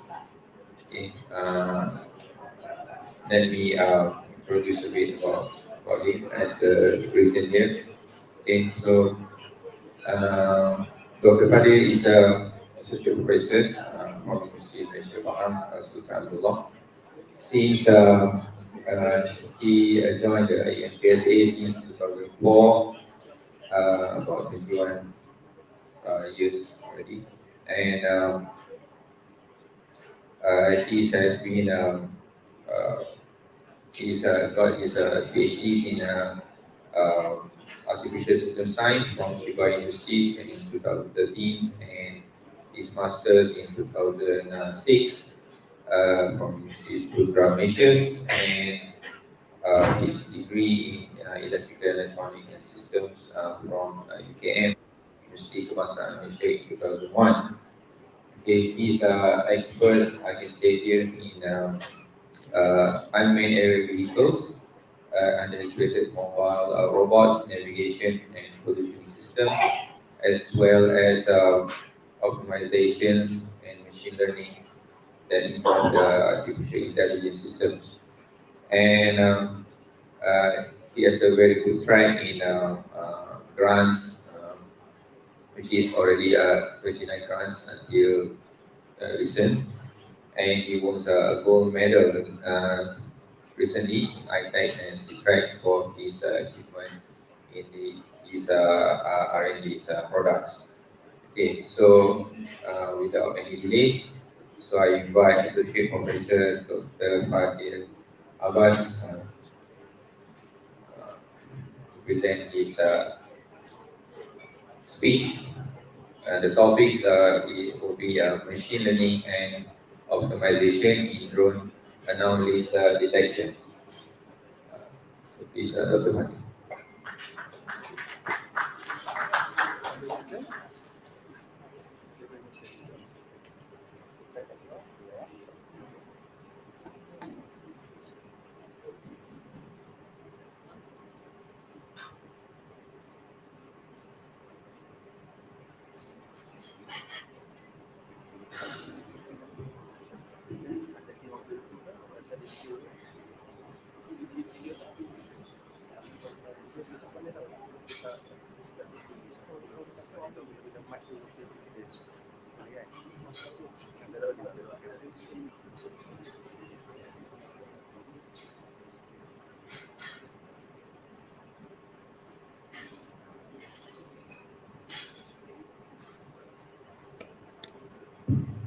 Assalamualaikum warahmatullahi wabarakatuh. I welcome you all to InECCE 2025. Alhamdulillah, Thank you for inviting me for one of the key speakers today. So, the main topic of my keynote is machine learning and optimization in drone anomalies detection. So basically, what I'm going to discuss about first is the history of drones. Then we go about what the current research is on the way, and finally discussion on what we have done in UMPSA. Okay, so the results from this is from my students, so I am presenting on this behalf. Okay, so let's begin. Okay, first let's see. Let's go back for the history lessons first. Okay, for the first one, in any advanced innovations, it is first designed for military use. Okay.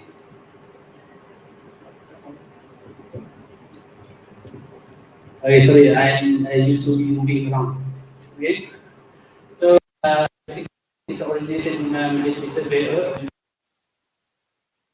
We have 1917 or 1918. It started as an aerial target and hit above, but at this point of time, it is only for proof.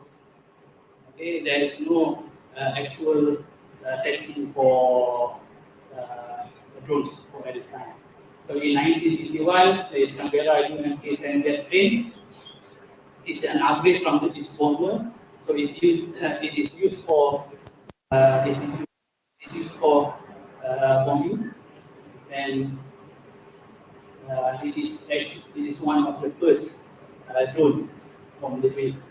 So afterwards, we have in 1975 we have the Predator, and in 2001 we have a Global Hawk. So these two drones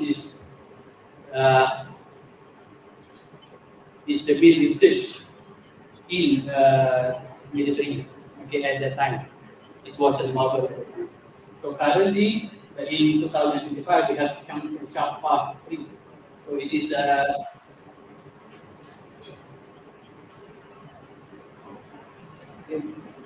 so it's Sharp 3.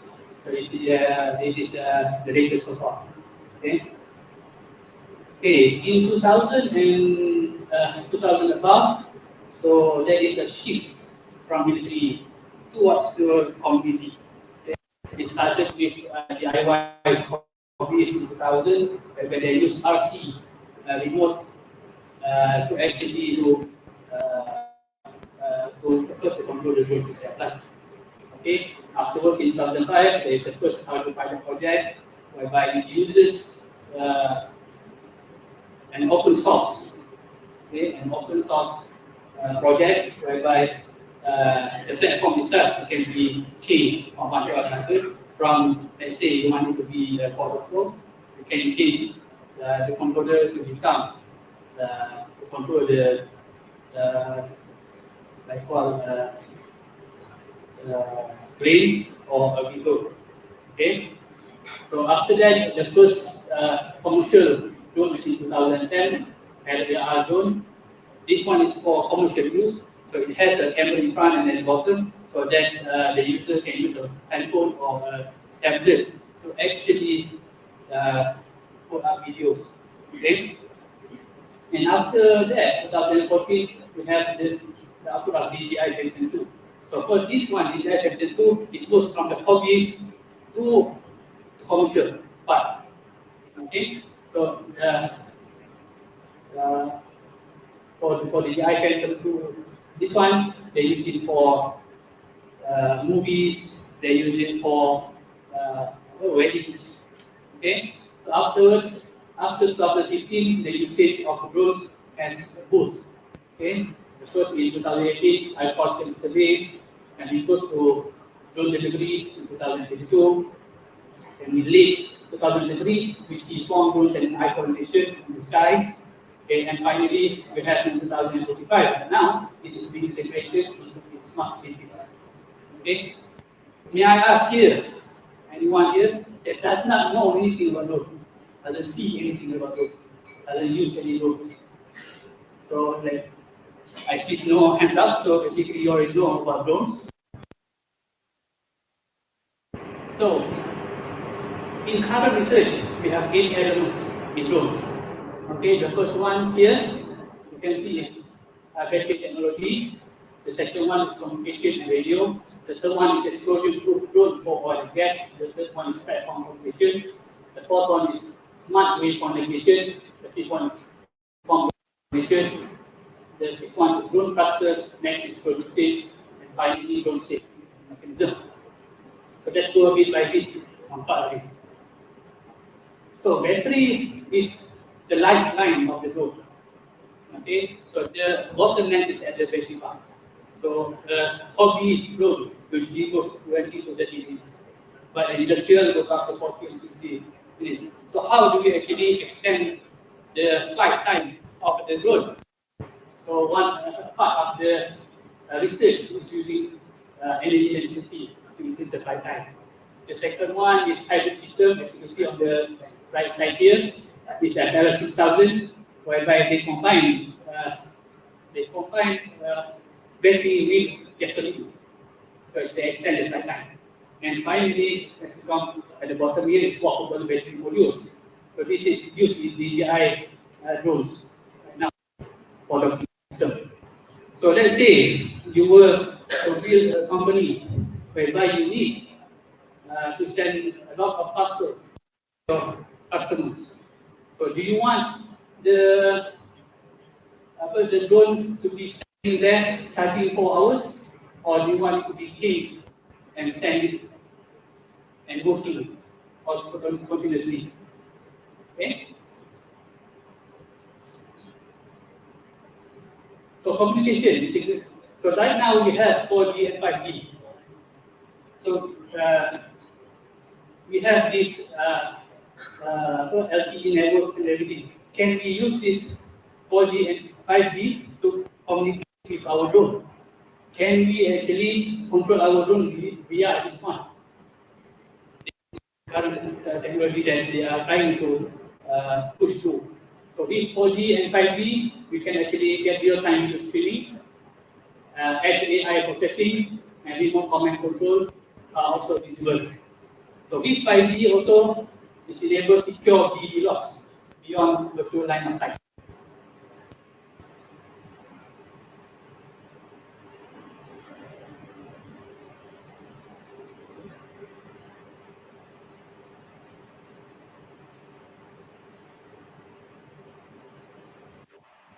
Okay. Now let's look at the use of oil and gas in the use of drone oil and gas. So basically, oil and gas is a place where a lot of gases are used. So it's very dangerous. So normal drone, whereby we use propellers and motors, can spark out. So they can actually be dangerous for us to use in oil and gas. So the research here is to use enclosure, heat resistant coating and shield for sensor integrity, and it's commonly right now used for pipeline inspection, flash tank monitoring, and confined space inspection. But for direct use in platforms, it has a very high risk right now. So for platform configuration, we have right now it's a modular drone platform. We can interchange it, and some types of hybrid also there, whereby they can use drone for flying, or they can use drone for underwater. Okay. A lot of configuration. Among them is, let's say, multi-rotor. If we need short-term flight, but very agile, we use rotor. For planes, if we want it to go further, and for VTOL, we can use both worlds. Okay. And finally, the current focus is on foldable planes, adaptive landing gear, and lightweight composite to actually increase the time, operation time. Okay, let's go towards smart waveform navigation. Currently, there is also a drive towards AI-driven waveform system. Okay, it will be used for precision agriculture, package delivery, and autonomous inspection, and it's also used for enhanced autonomous distribution. As you can see in the video here, there is 4 drones flying for this one. So they need actually a point for it to go. So for the point part, we cannot use GPS inside this area. So when we use AI to actually pinpoint where the drone needs to be. Okay, this is not a swarm drone. It's only giving you the coordinate based on that. Okay. So next is swarm intelligence algorithm. So Prof. Osman Tokhi has already talked about it. So for swarm intelligence algorithm, we use bees, we use ants, and it is right now we are trying to use for decentralized decision making, which is mean that each particle, each drone inside the swarm is thinking by itself, where to go, what is its decision to be. So the challenges is, what is the collision avoidance that we need? Okay, what is the secure coordinate we need? And what is AI-based task allocation that we need? So let's say some hacker to hack the swarm. So it's very, very, very dangerous. So cyber security is also an important part of it. Okay? So let's go into propulsion next and thrusters. So currently we see outside it's only auto, a lot of work, and also plane. But the move towards other type of propulsion is underway. So the first one is electric duct fans, coaxial motors, and bio-inspired. As you see here, we have 3 bio-inspired propulsion systems. Okay? So the one on the left top is from Rice Institute at Harvard University. It's a size as almost as big as a mosquito. Okay? And on the right side is like a bird, small as a bird. And at the bottom here, this one is using other type of thrusters. Usually thrusters we use for drones, it is either a propeller type or a jet fuel. But this one at the bottom, they use what you call it, I can't remember the name, sorry. Okay, so basically what it does, it doesn't use any moving parts. Okay, it's used ionic thrusters. Okay, you see it's ionic thrusters. Okay, the aim for the thrusters is to improve the thrust ratio, and we need to reduce the noise and enhancing the agility.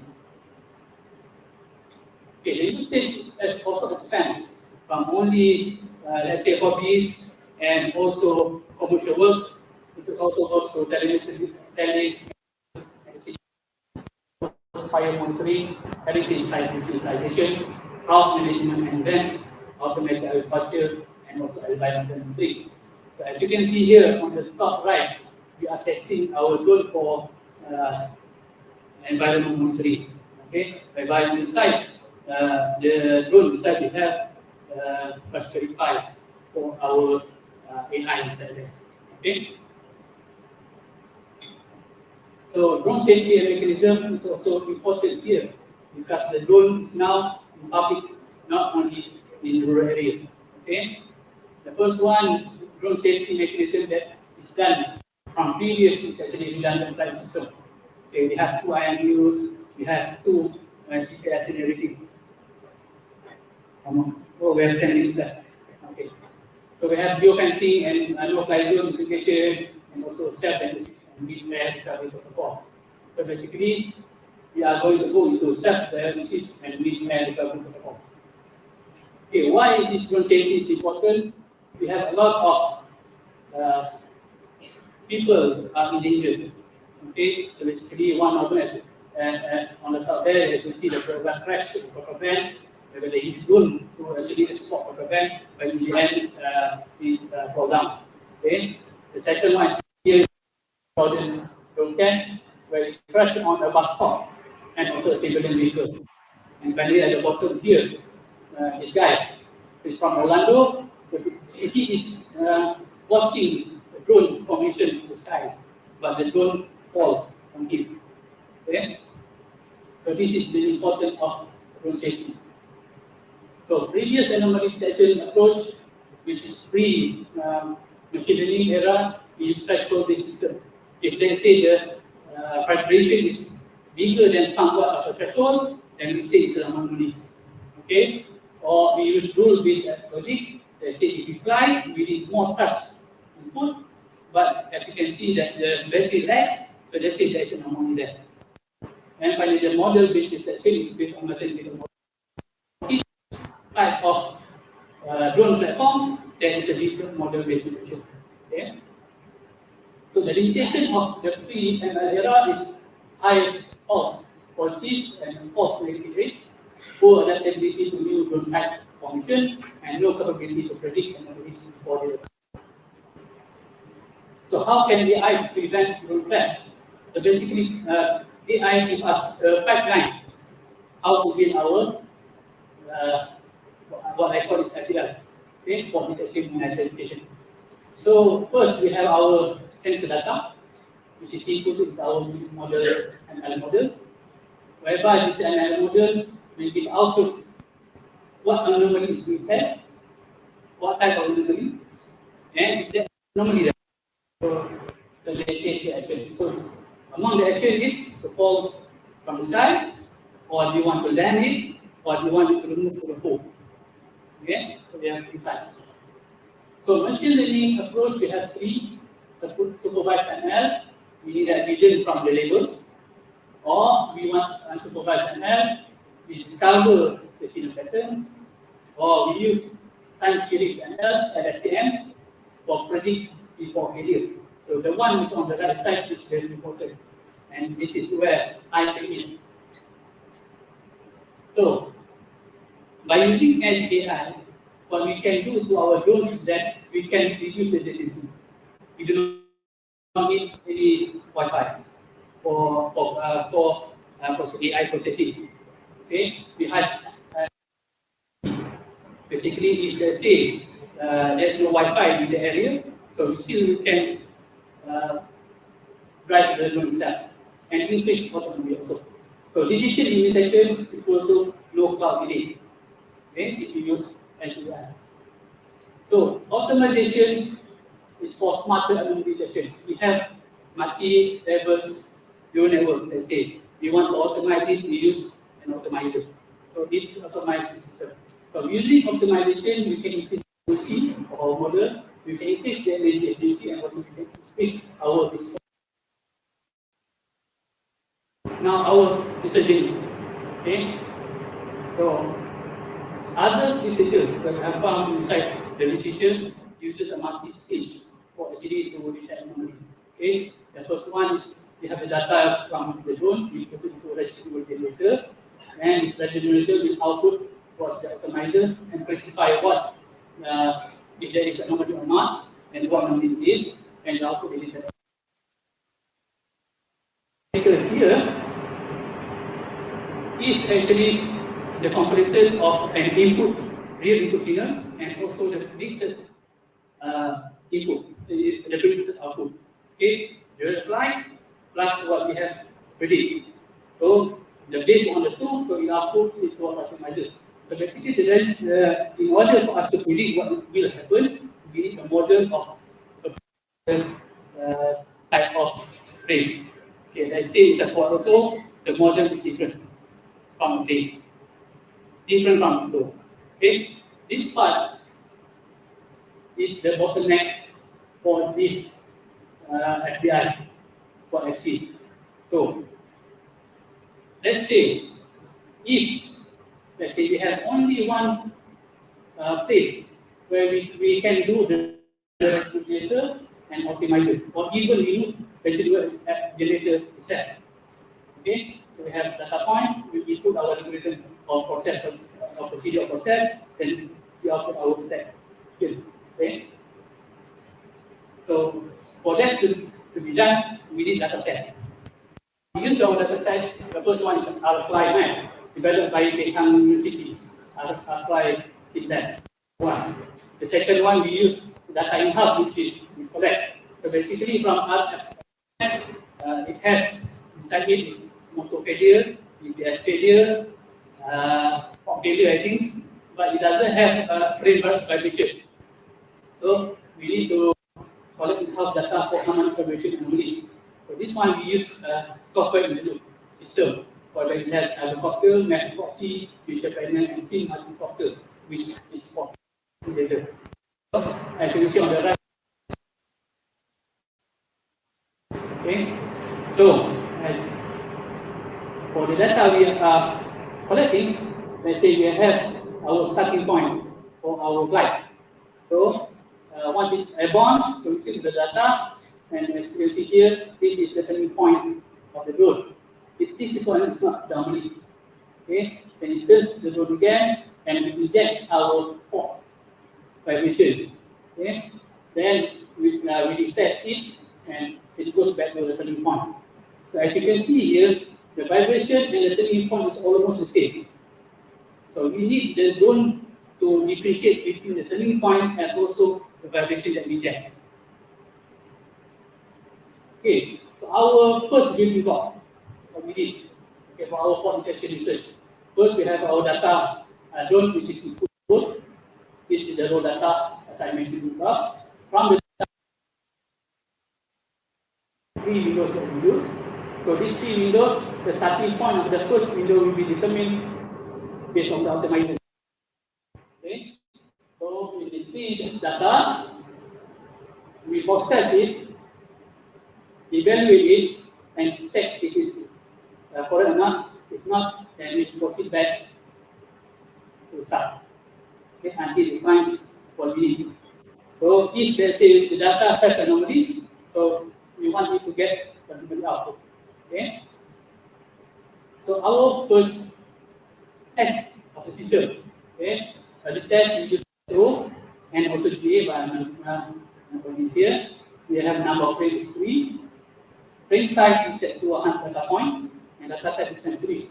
So we have our evaluator. Let's say it creates the 3 frame, it quantifies its data, and it differentiates between the 3 frames, and finally we use the relation for detection form.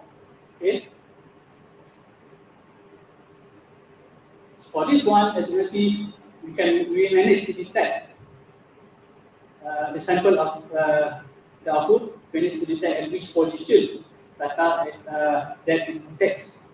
Okay, so it's 1005 here. So it's around, it's the same with the data there, it's around that area. Okay, with this type of detection that we did, the detection rate is 76%. Correct. It is not big, it's a starting point. It says that if we stay with the single stage FBI, it is possible that we can get a great idea, okay? A great result. So next, our research that we need to do.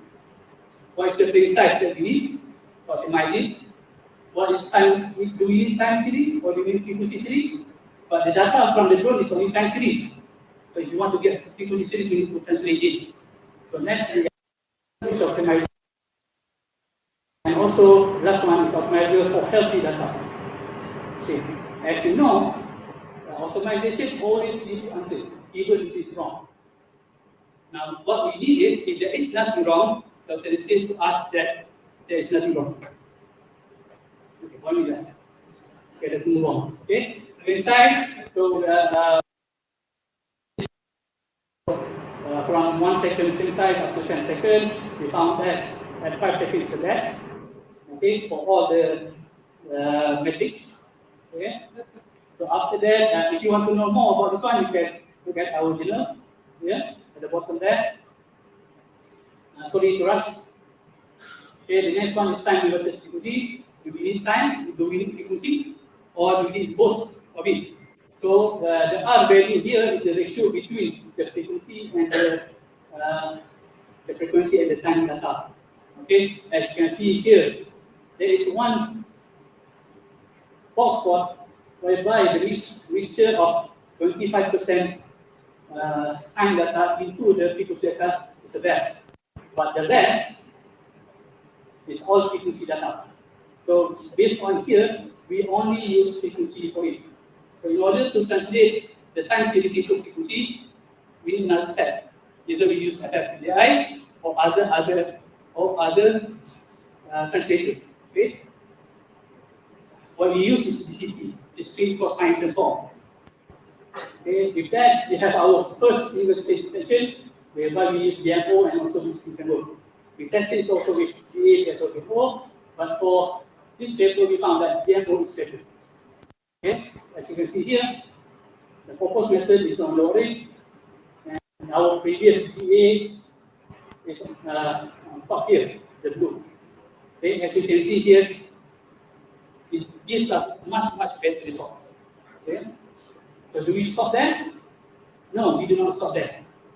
Okay, so we need to do a comparative study on the optimization that will give us a better result.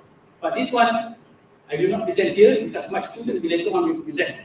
So, Mr. Syed Mohammad here, paper ID 178, please go to his room to listen to this one. Okay? So, our future direction, we need three things to be done in order for us to actually say it is right.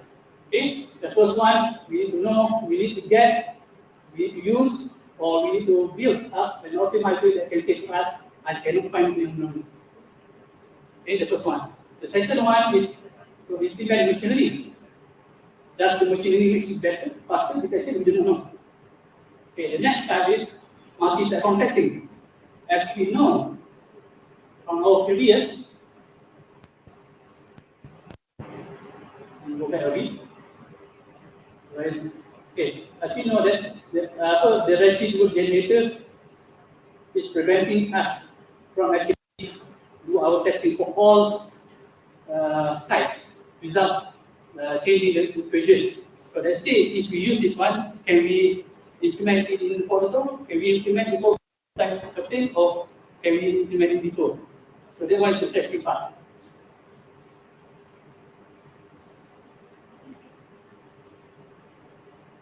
Okay, so for future trends, we can have for safer and smarter adaptive drone. We can go to that. One drone learns, the other benefits. Okay, self-healing UAV, reinforceability, or finally digital twin. Okay, so what keeps us awake at night? Okay, before implementing it into our community, we need to know, can AI models work across all types of drones? What's the minimum sensor set for safety? How do we certify AI against safe drones? And can chips handle complex AI on board? Okay, so every anomaly detected is one accident prevented. So if we can find anomaly before it happens, so it's much better. So with that, I thank you very much for listening.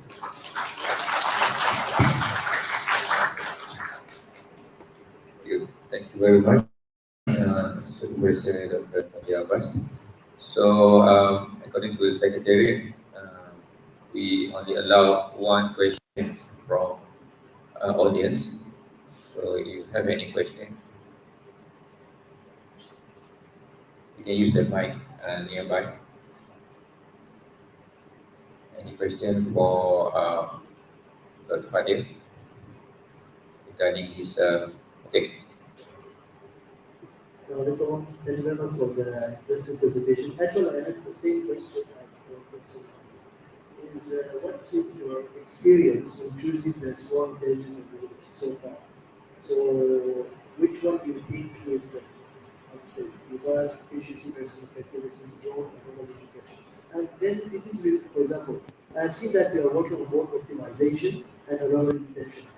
I assume these are not the same application, right? Anomaly and optimization for the part is something different. So I use optimization. The idea is optimization is a search algorithm. So we need to search an anomaly inside the data. So we use optimization to search for us. So you are not talking about the part optimization here. You are talking about anomaly detection optimization. Yes. So in your experience, what is that? I noticed you are using PSO, you are using ACO, you are using hybrids. What are your experience? Did you try to use the current and the most recent algorithms? And how is the process? Okay. For current algorithm, every year there's a lot of algorithm coming out. Okay. So actually, for us to test everything is quite hard. Okay. We only test what we have at hand.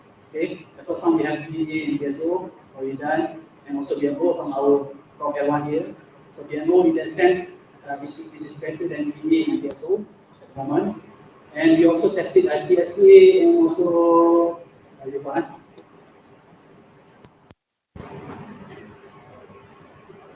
we also test A and also RSA. So this one I can touch because my student will speak about it later on. So you will ask that to him. Okay. So to make it realize that. Okay. But what we did was we are trying to find number one to reduce our market and MBE, to reduce our MBE, to reduce our time. So for now it's 2 seconds time. For fault detection identification, 2 seconds is okay. Okay. So basically we are still going forward towards this. So I think that's okay for answer. Yeah, thank you very much. Maybe that could give me my final maybe perspective. It's like when you train the model or the algorithm, training is done once for the model, right? And then at deployment, you care more about the deployment, the usage time, right? Okay. So training may take for example, that should be fine. Okay. For anomaly, for example, if you have the label data. Later, if you want to use it, that's the usage is just when we use, right? Okay. So, okay. So basically at this time we do not use neural network, we do not use machine learning. Okay. So we know that if you use machine learning, we need to actually train it first. Then the weightage of it we use it inside our code. Okay. For this one, we do not need to actually train anything. We just use the optimization itself. So the optimization has its characteristics. So which one is the best for our application? So based on here, for now it's demo, unless my students is otherwise later. Okay. Thank you very much. Thank you. Okay, thank you. So thank you very much, Mr. President Dr. Fadhil Abas. So I end this session and pass the session to the chairperson for the next data.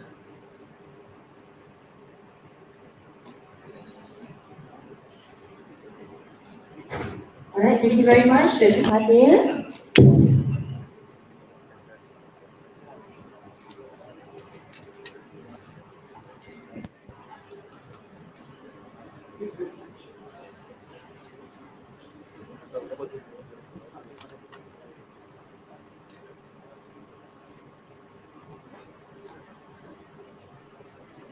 Alright, ladies and gentlemen, for next agenda, we would like to invite the Honorable Associate Professor Engineer Technologist Dr. Mohammad Fadhil Abas, Chairperson of Meeting 2025, to accompany our Dean FTKE, Professor Technologist Dr. Hamzah bin Ahmad, for the souvenir presentation to our keynote speaker. Please welcome.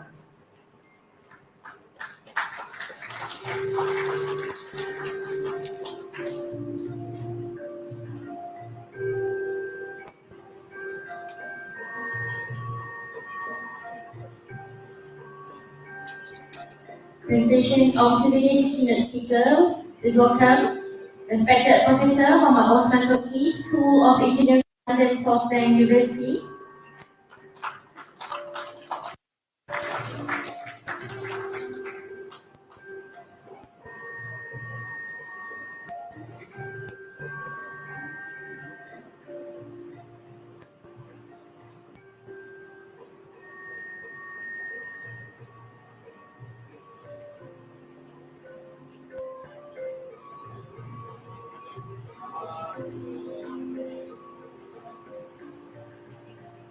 Alright, welcome respected Associate Professor Technologist Dr. Mohammad Fadhil Abas from FTKE UMPSA.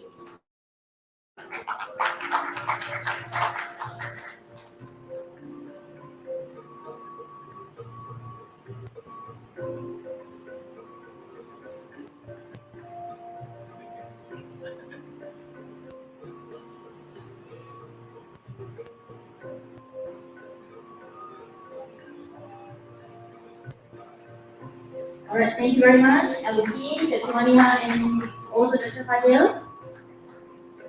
Please be seated. Alright.